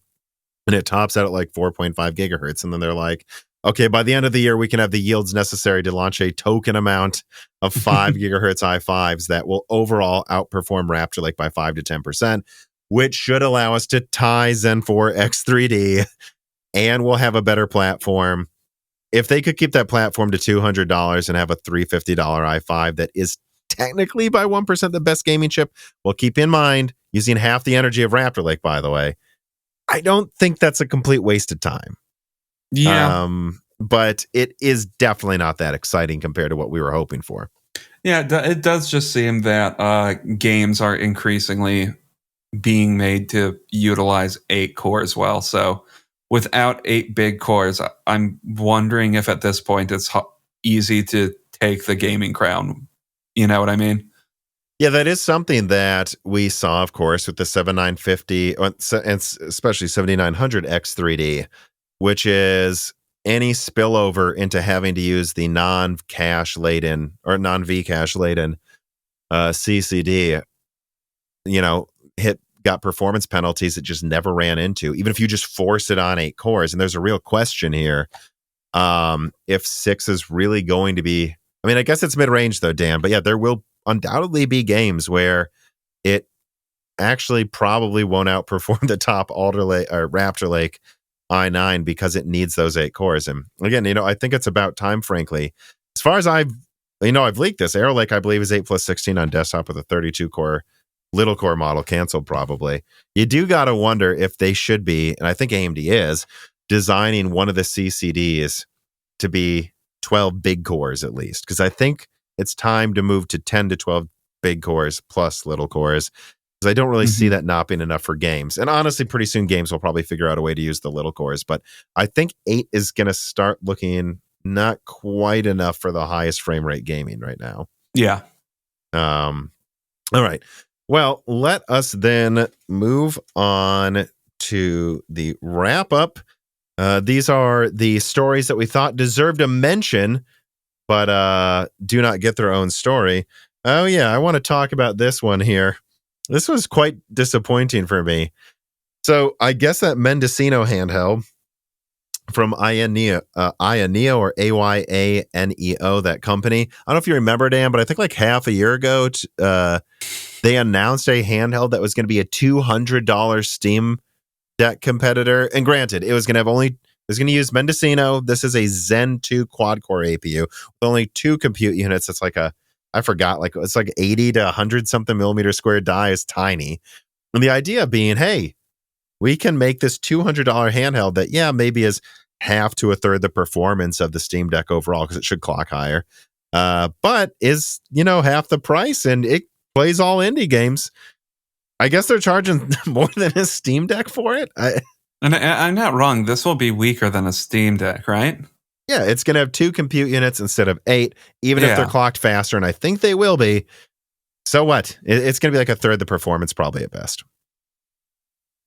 That's disappointing. I mean, I guess it just goes to show Steam Deck is definitely the best game in town when it comes to those handhelds. Yeah, I mean, and I'm looking here. It looks like at $550 for a pre-order price, it's going to come with 8 gigabytes of RAM. The Steam Deck comes with 16. Yeah, this thing looks like, to be honest, this thing looks like a piece of shit. I don't know what happened here. I don't know if like they had a contract they thought they'd get, and then it just was double the price, or I don't know. I honestly don't know what I'm looking at here. I get like the 6800U and like Rembrandt based units that cost 50% to twice as much. I do not get selling for more than a Steam Deck there's some component here that must have like added a base cost that's way higher that just screwed them. Yeah, I know. I'm trying to figure out what I'm curious what it could be if there was. I really don't know. The only thing I could think of is that this was like some economy of scale issue that Steam was able, or Valve was able to acquire more pieces and sell it at a lower cost, or what, or if there's some overpriced screen in this or something. Those are the only two things I could really imagine.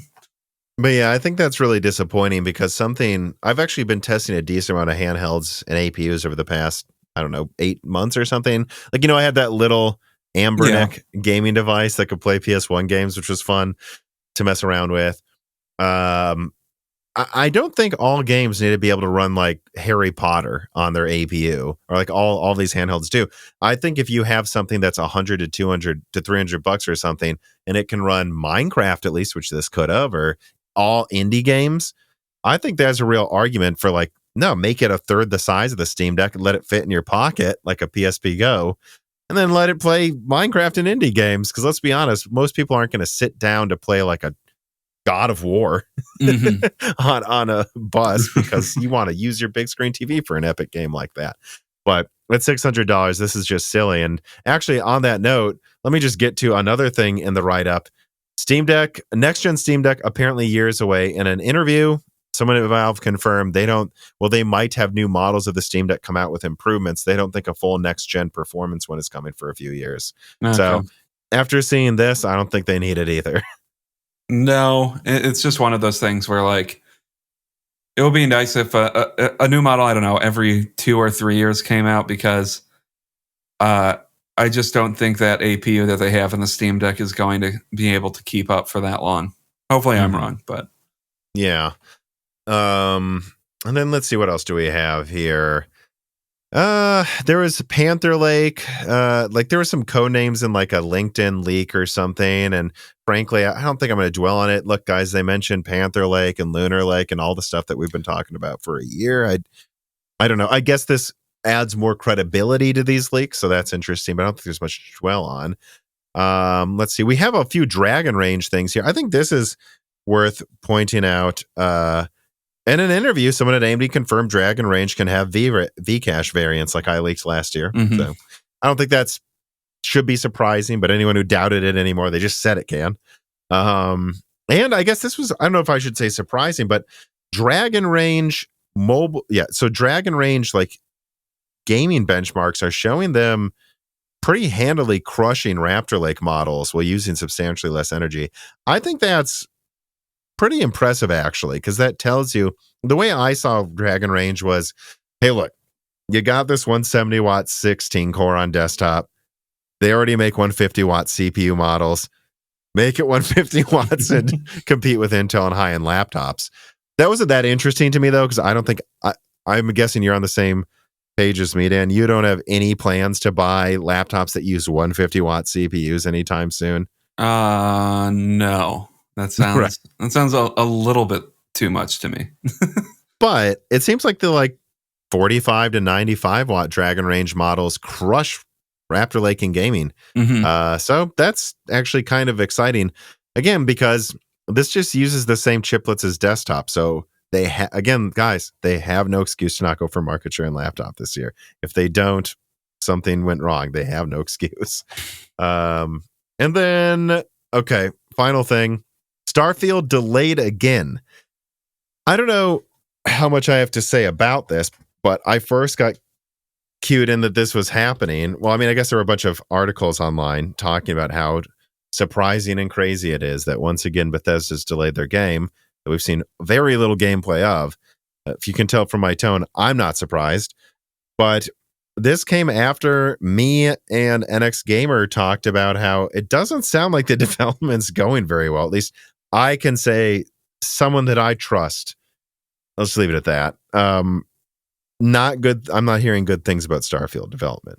So, yeah, I mean, obviously you hope it improves, but it's whatever they're doing is very strange. Where they release this YouTube video like that's meant to be like, we've got some big fun news for you, and it's really just them hiding that the game is probably delayed another, I don't know, 6 months. Yeah, well, that was weird how they announced. I don't remember if they announced an official date in the first half of this year, but I thought they did, or they at least said early 2023. And then we got to March and everyone's like, okay. Yeah, this is one of those things where it's starting to feel like this game is in development hell or something. Yeah. And I don't know, just it's just one of the weirder delay announcements I've seen where it's like we're turning this delay into an event for some reason. We can't tell you anything about Starfield right now, but wait 2 months and we have an event to tell you about it now. So if they don't announce the official release date on that June 11th event, I don't know when. Well, no, Dan, they've announced it's September 6th. Okay, so they just had this weird Starfield event where they were pretending this wasn't a delay, I guess. But I don't know. It feels like this game is in development hell, and I don't know. I guess when September 6th comes and goes, I'll believe it actually comes out. But I've seen people say that there was some gameplay trailer. I don't know what gameplay trailer. Because I'm scrolling here, they're talking about, because I guess there was some gameplay in the background of the release date announcement, or but outside of what they've already shown before, they've shown that much gameplay, guys. No, I've seen clips of them landing and stuff, but that nothing significant. I guess I'm seeing here 10, 20. Oh, it's really not. I've seen some people say it looks terrible. I frankly, if I'm being objective here, I don't think we've seen enough to say either way. I disagree that what they've shown looks awful. I actually don't know what people are talking about. They haven't shown much, so there's not much to say about it yet. But it's I don't know. It looks like a game with modern graphics, which, if we're being honest, that kind of puts it ahead of most Bethesda games from what they've shown so far. Well, by the way, it's heavily rumored. I think I heard this personally as well. I have to check my notes if it was for me or if I'm just remembering it combined with other rumors at the time. But it's heavily rumored they may run this game at 30 frames per second or something in 1440p or maybe 4K. I don't know, on Series X. And who knows if some of the delays, they're we can't let that happen. That would look so bad. Yeah. I guess we've settled on having some games have a 4K 30 mode still be okay, but Jesus, no, not a 1440p 30 mode. Yeah. Well, I guess we'll leave it at that, though. Hopefully the delay is just to make sure it actually is in a better state, because I heard at least a month ago it was in a very bad state, but I don't know. We'll just have to see. Yeah. All right. Let us get then to the final reader mails here. TMC Payton writes in and he says, "Howdy, Tom. It seems CPU and GPU makers often get caught with oversupply problems when they want to launch their next generation. How do automotive companies deal with this problem or avoid it entirely? Thanks." So yeah, I assume he's asking this because he knows that I used to work in the automotive industry, and I worked at General Motors, but it was as an engineer, not in sales. I just have to say that as a disclaimer before I give my opinion here. And I was an account manager for an automotive supplier, which this supplier did have contracts with a lot of major car companies like GM. But I wasn't really in charge of I rarely had to deal with this thing. Mm-hmm. So all of my opinions right here are just coming from someone who used to rub elbows a lot with people who did deal with this issue. But basically, guys, how did car companies handle the oversupply issue from generation to generation? My honest to God impression is car upgrades are far less exciting than GPU ones.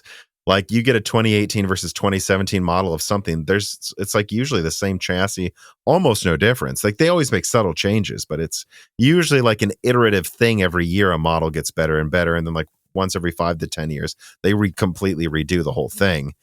So what that means is I think most car companies can just know they're probably going to have this percent of the pie. And if things go well, they'll take 10% more than they did last year. So if they had 10% market share, they'll go to 11. Things go bad, they'll go to 9. And then based on that, they will do special, whatever sales or something. They'll have their Toyota-a-thons or something. And that's when they'll make sure extra good sales are happening to get rid of the last gen if they need to, or they won't if it sold extra well. And I don't think they've had to adjust for nearly as many wild fluctuations in demand. Whereas if you look at graphics cards, guys, I think we need to understand how many recent problems have happened to the graphics card market. We've had the explosion of AI, mining, budget rendering, just AI. Just like indie movies able to make Threadripper systems with a few Vega cards that can now render like really good special effects, whereas they couldn't do that before. And there's so many things funding an explosion in graphics card market share that I just think it's harder to predict that than it is for these automotive companies. And let us not forget that as much as we talk about like how do they deal with it, well, I don't know, when the pandemic started, they all thought people would buy less cars, and they didn't. And so when there was upheavals in that market, they didn't do really a better job than these graphics card companies as accounting for that, in my opinion. Well, yeah, I think another way to think about it too is like cars are probably more extent on what other points you said, like cars are kind of a saturated market. Like I don't think you have events that happen or things that come out about cars that like, oh, 200 million Americans are interested in cars. Well, now there's 400 million Americans interested in cars. No, like everybody that wants a car pretty much has a car at this point, except for they last way longer. They last decades, not 4 years. Yeah. So when you have like a car, a product that's really expensive that most of the people that have them or want them already have them, and they only replace them every 10 years, there's not going to be that much fluctuation year to year, I think, or as much as you would have to a graphics market that's constantly expanding, and the cards only last 2 to 3 years, and they're also $600 to $1,000 generally. Yeah, I think the automotive demand has been, until recently, of course, which they didn't really do much of a better job than the GPU companies anyways, has been just much more predictable. It's almost like Intel 8 years ago, where like if you're GM or Ford or Fiat or Honda, or let's just not go through me naming literally every company slowly. Any of these companies, they can go, we sell this many million cars a year. We're probably going to sell about that many next year. You're Ford, you'll say, oh, the F-150, we just redid the whole thing. So that's a really popular model for us. So we expect sales to be better. So we're going to make extra of this. And we've been making less because we expect the Renew to be better. But it's just so much more predictable, just like with Intel. Like they could just know we're going to sell this many server chips a year. Mm-hmm. That's about it. And until graphics cards become a RAM-like commodity, which I think I heard John Peddie say he thinks that's going to happen eventually, bringing him up again, and I think he's right. I think it's just going to be harder to plan for. I think it will happen, but I don't think I think we're like 5 years away from that. Mm-hmm. QH Freddy writes in and he says, how much do you think the 7900 X3D and 7950 X3D sales are driven by the mindshare created by the 5800 X3D success? How would you answer that, Dan? I think the 5800 X3D, I think, primed people for being excited about the announcements of the X3D models of Zen 4. Beyond that, I don't know how much it's driving sales of the 7950 X3D. I think it will be more likely to drive sales of the 7800 X3D when that comes out, because I think the markets for people buying a 5800 X3D is different than the market for people buying a 7950 X3D generally. In QH Freddy, I'm actually going to throw this idea at you here.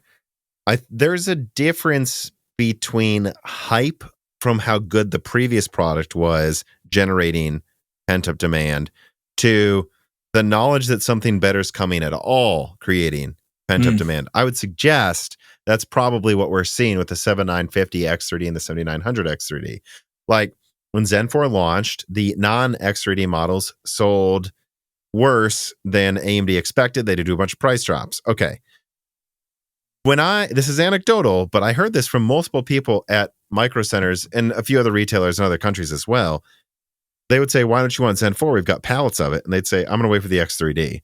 I don't think it really mattered how good the 5800 X3D was really in and of itself. It mattered that it was good. 30% better though, 20, 10% doesn't matter. Everyone knows something at least better is coming in 6 months, and these are already expensive. Why would I not wait for the best? So I don't know that it's the 5800 X3D's Mindshare. I think it's just the knowledge that it was good and that something better is coming no matter what. And that created pent-up demand. Oh, that's probably not a bad way of thinking about it. And because it is a weird thing. I feel like it didn't matter how good the benchmarks were. It was going to be better than the previous things, and they were waiting for it. Yeah, I honestly, though, it's just funny to me, like seeing the 7950 X3D benchmarks. All that really did to me was make me excited for the 7800 X3D because that thing is going to be a killer CPU. But yeah, well, and actually, I think I can pull up something here. So before X3D launched, even at its sale price of $600 on AMD.com, the 7950X was in stock. After the reviews came out, it sold out.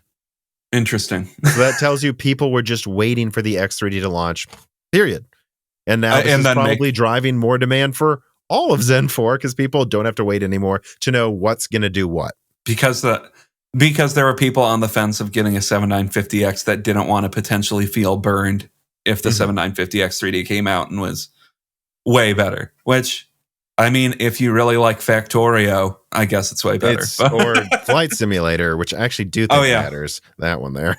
But at the end of the day, I think they looked around and they said, all right, it's better, but unless I really do have a reason to need the extra multi-threading, I should just wait for the 7800 X3D.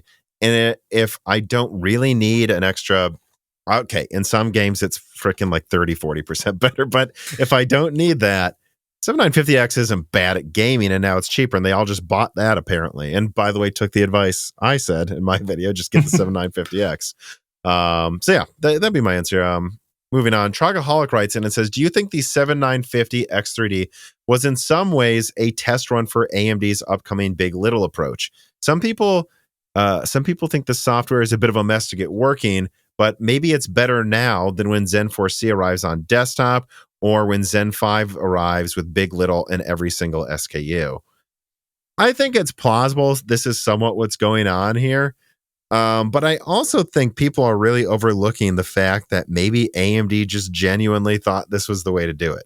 Like, I don't know why it's so hard for people to understand this idea of like, even if they're wrong, maybe they didn't think it would because if you remove the outliers, like the 1 out of 10 games that has a scheduling issue now, which hopefully they can fix, it is way better and it gives you more multi-threading performance. I think AMD was genuine that they thought it was best to give you the best of both worlds. I think presuming I've seen this in a few like videos and stuff, and I think I disagree with the sentiment. Like, this is obviously assuming that they're able to get the scheduling correct for the CCD, which I don't really see why they wouldn't be able to get that right with a software update. But I don't think the product would have been better with two X3D CCDs. If they make it perfect, you're saying? Yeah, if they fix the issues present in it currently, which I don't see why they couldn't. I just think, yeah, having the two X3D cores, I think would have been worse than what they gave you. Because now you're just double compromising on productivity. And if you have a 7950, presumably if that's at least part of why you should have it. Or because the only other option is you just like to spend more money on your PC for no real reason. Right. And I question just how much better performance a 7950 X3D with two X3D CCDs would be than what they gave you. Well, if they can perfectly fix it, it should be minor. Although I will say there are some games now, Dan, using more than 8 cores, where you wonder if the intercommunications could have been significantly better between these CCDs, and it That's actually true. would have made a difference. So my opinion is, look, hindsight's 2020. I do think what they should have done is tried to launch it. Okay, maybe not 6, maybe 5.9, because I know they have that in the labs. But try to get to a 6 gigahertz model, even if it only hits it in the blink of an eye. Give you a 6 gigahertz 7950 XT, and then a dual X3D model that's at like 5 gigahertz, 5.2 gigahertz, whatever. And that's what they should have done. They should have done both of those at the same time and said, pick whichever one you want. And I think this even aids in the argument of people saying, well, if you want more multi-threading, like no one's buying a 16 core that doesn't want it. I would say, well, good AMD. So give them 2 things that can boost to 6 gigahertz and they'll get even more. I think people want one or the other. But at the same time, I see why AMD would have thought it made sense, where they're like, no one's, like you're saying, Dan, no one's buying a 16 core that doesn't want good multi-threading. So let's make sure we hurt the multi-threading as little as possible. Dragaholic, I genuinely think that's what they wanted to do. I just think in hindsight, it still seems like they probably shouldn't have done it. I think any configuration of the X3D for the 7950 is a little silly looking. You know what I mean? Mm-hmm. And I think like you say, like a 7950 XT or whatever they want to call it, that just hits 6 gigahertz. I think at that class of CPU is more desirable than having the Vcache. I think so, because I think you probably want both the multi-threading and the gaming. I think so. Yeah, well, unless they reach a point where Vcache doesn't have any compromises, really. Well, the one thing you would say is it would use way less energy, and so That's maybe true. they could have had the Conqueror, small form factor gaming 16 core. That is, or workstation that saves some energy costs. I think that's all the more reason, though. I'm just coming up with more reasons why they should have given you the choice of choosing which one. Yeah. QH Freddy writes in again and says, do you think AMD and Radeon's marketing has gotten worse since Robert Halleck left? Which I remember Robert Halleck, if you want to Google him to remind yourself what he looks like. And I have a link to his LinkedIn there, though, too. So he left. Here's how I'm going to answer it, QH Freddy, because all too often I think people think this is an industry of only titans when these companies are hundreds or thousands of engineers. Robert or marketers. Robert Halleck wasn't all marketing.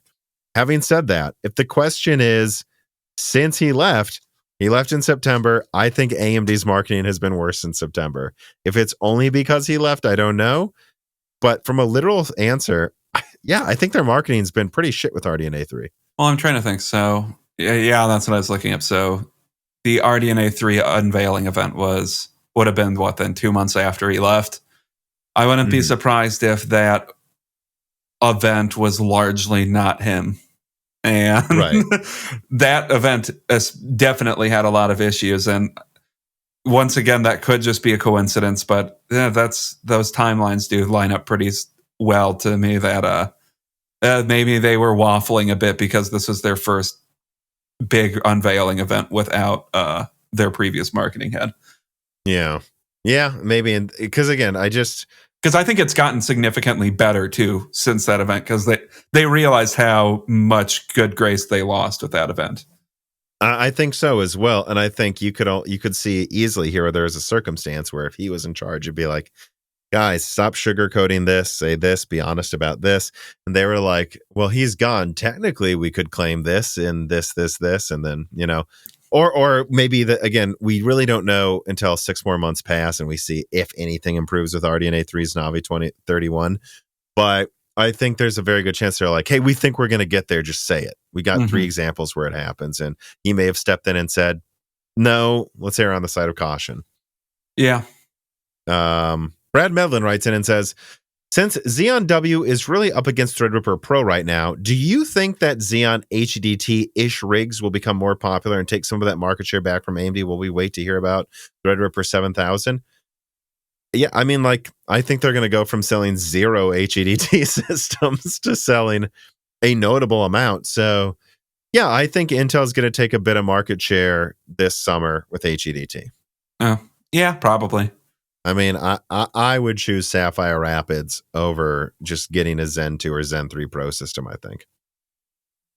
Oh, certainly Yeah. I was in too. I mean, yeah, it's at a point where even if AMD is generally ahead of Intel on CPUs, I don't think they're more than a generation ahead at any given point. All right. Final question. Zach writes in, "Hey Tom, maybe a little off topic, but is ChatGPT a glorified Microsoft Clippy, or is it a turning point in the accessibility to AI in the mainstream?" Well, I haven't made up my mind yet. I'm starting to think this is probably the biggest change in technology since the iPhone brought smartphones to the mainstream. I'm going to be honest, Dan. I certainly like AI is already dominating so many things, so it's not like I'm like some naysayer that AI is a big part of our future of mankind. It's just it seems like it's not panning out exactly how people thought it would. It's being used for things people probably didn't expect, and you know, I heard people say we'd have self-driving by 2015, then 2020, and doesn't seem like it really quite yet. So, what would you? And I know there's going to be a bunch of people chiming in saying it's here already, and it's like not until even a third of cars have it, guys. And that's when you'll really do the real world test to see if it's safe when a third of cars are using it. So I my eyes just kind of glaze over when anything with AI happens. Like you'll see this article, GPT asks a guy to marry him, and it's like, isn't that amazing? And I'm like, it sounds like the AI didn't work correctly to me. No. Yep, that's a funny story. Let me know when it solves world hunger or something, you know. Like, is that useful? I could write an AI that acts like a goofy thing. That doesn't mean it's actually AI.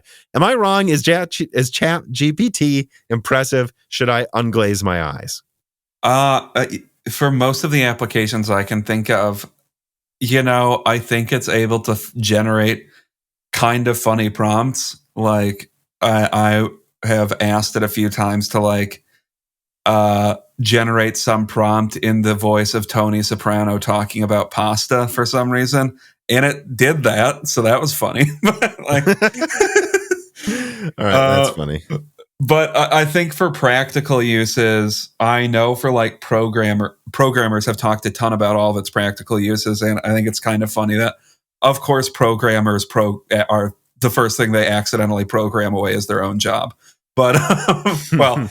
And they're saying, well, I can get more done faster now, which is probably accurate, to be fair. But like when I tried to use it for practical things, like to see, like, I don't know, what can it tell me about this thing? Or like, can it give me a decent protocol? Because that's to do some like lab technique. Because like, that's kind of what they're promising it can do is be almost a replacement for Google. What it generally gives me is stuff that on its face looks good, but then when you try to read it and like see what it's actually telling you, it's mostly useless. You know what I mean? That's kind of my opinion, is that it seems practically useless but easy to get headlines so far. Yeah, that's a good way to put it, where it's like, hey, I want tell me how to do this technique, and it'll give me like a bunch of a bullet point of things to do to learn that technique. But all of them are either a little wrong or they don't actually tell me what I need to know to be able to do something. So then after looking this up, I would just have to go to Google anyways and find something written by an actual person anyways. So Yeah. ChatGPT, in my opinion, so far is mostly just a middleman between Google, and Google already exists. So I'm just going to keep using Google instead. Right. And like an example I think of for ChatGPT is, I know me and you both listened to the podcast, How Did This Get Made? And out of nowhere, which I couldn't recommend that podcast enough. It's hilarious. Yeah. I'm assuming you heard this episode with ChatGPT, Dan, where out of nowhere, Paul Scheer brings in a script written by ChatGPT and makes them all read their own parts. And it's funny and it's amusing and it's illuminating to see how ChatGPT thinks, you know, Jason Mantzoukas would act versus June. But there's no way, like, if that was actually a podcast, even with an AI generating their voice, that it would be more than just a funny musing. You wouldn't listen to 2 hours of the script that wrote as them, even in their own voices, because it was eventually kind of nonsense. Well, it's funny because it's like a reference to the thing. Or like, I don't know if you remember that, like the last weeks of like the Daily Show with Jon Stewart, like he did a segment where instead of having a script, he just did his facial expressions. And the joke wasn't that he's communicating information outside of like you understanding what the show is. The joke is his format was so played out that you could tell what he was saying without him saying anything. Right. And it's like, that's fundamentally what that chat GPT But if he did that is. for every episode, you would watch the show. Yeah. Right. And so that's my problem with chat GPT right now. It seems definitely like the best functioning type of AI to do the things people are talking about, for sure. But it's kind of like, you can see where something may happen. And I think really low level jobs are going to start getting replaced by this type of thing soon. But frankly, when I say low level jobs, I mean, how many issues of bad reporting have we come across in this episode? Yeah, I think we can use Chat GPT to write articles about leaks because holy crap, is the reporting that bad now? But okay, wait, then you're replacing like $10 an hour internet writers on blogs. You're not replacing any YouTube channel that's getting millions of views or like major things, because you can tell the difference. You can tell the difference between, and people will say, well, Chat GPT is like 80% to sounding like a real person. That last 20% humans, it turns out, are really good at telling the difference. And that extra 5% is what can make someone be twice as successful in writing. Yeah, and I think there is a potential promising future for it a couple years down the road that I'm not going to deny is I view as impossible. I don't think you it's can there see yet. it for like Red Dead Redemption side missions, and they won't be as good as normal side missions, but they might be as good as like Assassin's Creed 3's side missions writing. I don't know. Well, and another interesting thing, like to connect it to like my job with research, I know there are currently people working on, I believe, training the same model, except on like academic, articles, using that as the source to train the model. And that could be really interesting, being able to like just Google, just type into ChatGPT, has someone done this thing before, instead of having to do hours of research and see if somebody has done that thing before. Yeah. So again, I think it has potential. I certainly think it has potential. But again, I don't see it like just replacing all writers, all things that are being created, because I think when you look at like art or writing, honestly, most of what you're reading, well, I'm speaking for myself. I don't read a lot of the stuff that feels like an AI wrote the article. I spend my time watching and reading stuff that I think ChatGPT hasn't shown any demonstration it's even remotely close to. But I do think there will be little things around the corners already that it might replace or something. Yeah, and I believe like some programmers have said that they have already integrated it into their workflow. So it's already useful there, apparently. Mm-hmm. I just, like you said, it's easy to look impressive on the surface, and then if you have to double check everything and you realize you can't use it for work, I think it's not as useful as the headlines claim yet. Not even remotely close. Because I think an immediate use case for it, like with programming, is instead of going on to like Stack Overflow and finding whatever pieces of code you need to do to Frankenstein something together, have ChatGPT generate something that's flawed and then fix the flaws in it or something like that. Makes sense. Yeah. All right. Well, I'm glad we brought that up, because I think that's something that people can't stop talking about right now. And I thought it was a good thing to touch on. I think I actually like had a more sharpened opinion on it now after talking it out. But besides that we went through the entire script. That's everything, folks. Just one more time, let me remind everybody, please subscribe to the Moore's Laws YouTube channel. Please ring the bell button. Please tell your friends about us. Comment, tell us what your favorite parts of this episode were too. I'm actually kind of curious which parts of this are good, so we can plan further content. And if you want to help us plan it even more, support us on Patreon for like $2-4 a month. There's higher tiers as well, and you can directly interact with us on the Discord and submit reader mails to me and guests as well. Got big guests coming up very soon. You'll be able to ask some questions if you support us, and otherwise support our sponsors. Links in the description. And I think that's it. I'm starting to ramble, and I think I need to go get dinner because I'm starting to sound like Chat GPT version of Tom. Well, I mean, maybe someday in the future we can write an episode and see if ChatGPT can do an episode of Broken Silicon. I mean, let us know in the comments, especially on the Moore's Law's Dead Discord. I'm willing to do a die shrink that's written by ChatGPT just to see how silly it is. I don't think we have a big enough footprint on the internet for it to generate an episode for us, but I'd like to see, because that would impress me. We will see, Dan. But let us know. Maybe we'll do a small podcast on Die Shrink for the Patron podcast where we see how well it can impersonate us. But anyways, all right. Thanks for listening, everybody. Thanks for joining me once again, Dan. Goodbye, everybody. Goodbye. This podcast was brought to you by the YouTube channel and website Moore's Law is Dead. Moore's Law is Dead and Broken Silicon are trademarks of their creator, Tom. That guy is me, and I am indeed the creator, editor, writer, and showrunner of Moore's Law is Dead podcasts, videos, articles, and other media. However, it's not just me. Moore's Law is Dead is a team, with Broken Silicon co-hosted by my brother Dan, audio editing by Gerard Cortez, renders being done by the industrial designer Jean-Philippe Clermont, and special assistance is also provided by Carmen Cry and Carrie Nosugada as well. Find all of our information at www.mooreslawsdead.com on the About/Support page in the event you do want to hire me for consulting work, hire Gerard for audio work, hire Jean-Philippe for industrial design work, or you're interested in working with Carbon Cry or Carrie Nosugada as well. You can also find our long-term sponsors on that page if you want to show them some love for putting food on our tables. Or you can also mail us some love. You can send letters or hardware donations to the following address: Moore's Law is Dead, P.O. Box 60632 in Nashville, Tennessee, zip code 37206.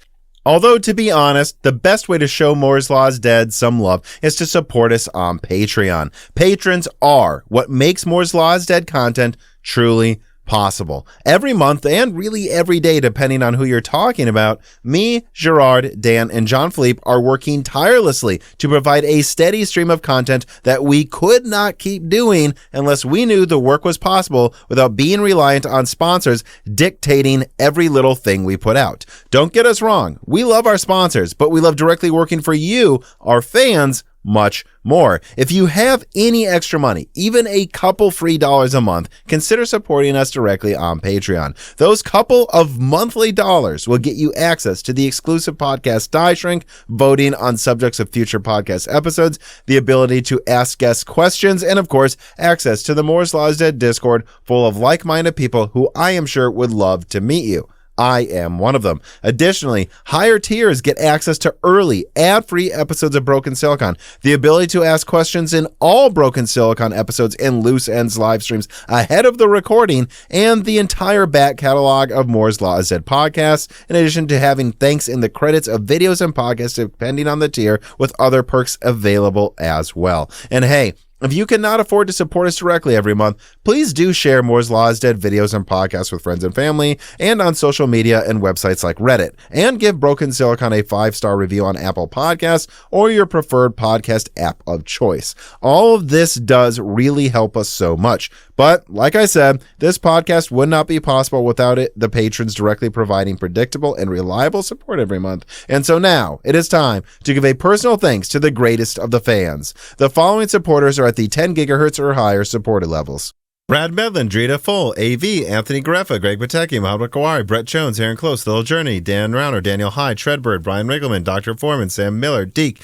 Josh Law, The Mechanical Philosopher, Terrence Herod, SNES Chalmers, Tom Bailey, Greg T. Wanchik, Andrew S., Frank Zelinsky, Daniel D., MJB1, Eric Jackson, Justice Brennan, Joshua L. Herrera, Valco Malev, The Boss Haas, Nicholas Buckner, Spantham G. Spantham, Jonathan, Lord Starstream, General Drips, Blake, Franco Frederic, Matthew Lazier, Jensen Wang, Nathan Mose, Aziris, Gregory S. Ecker, Dominique Koch, Jake Dude 23, Jake Martin, Cameron, Venti CZ, HardForroom.com, Original Ross, Slicky, Lance Bassler, David Cowden, Ricky Tan, Christopher A. Butler, ZZ Ziggy, Sarcastro, Stephen Hart, David Sebastian, Meat and Pork, Stu, Tim Robb, Luis Correa, Ian Clifford, Jesse Jaskowiak, Travis Gooden, Holden Mobley, Nanyan, Chris Rich, Deepest Learners, Mads, Zuzu Taylor, Stephen Coates, Michael McGee, Chuck Glidden, Sammy Malas, Greg, AWS Danny, Patrick Crow, Amy Will Chief, Brett Summers, Milton, Stephen Dick, Tommy, John, Brucha, Mark Mitchell, McDaffie, AC, James Anderson, Marshall Pierce, Mark Raidmaker, Dave Schultz, 3DS Boy 08, Halbuma, Narithiel, Matthew Landavazo, Stefan, Colatic, Henry Zhang, Judson N, Keith Moore,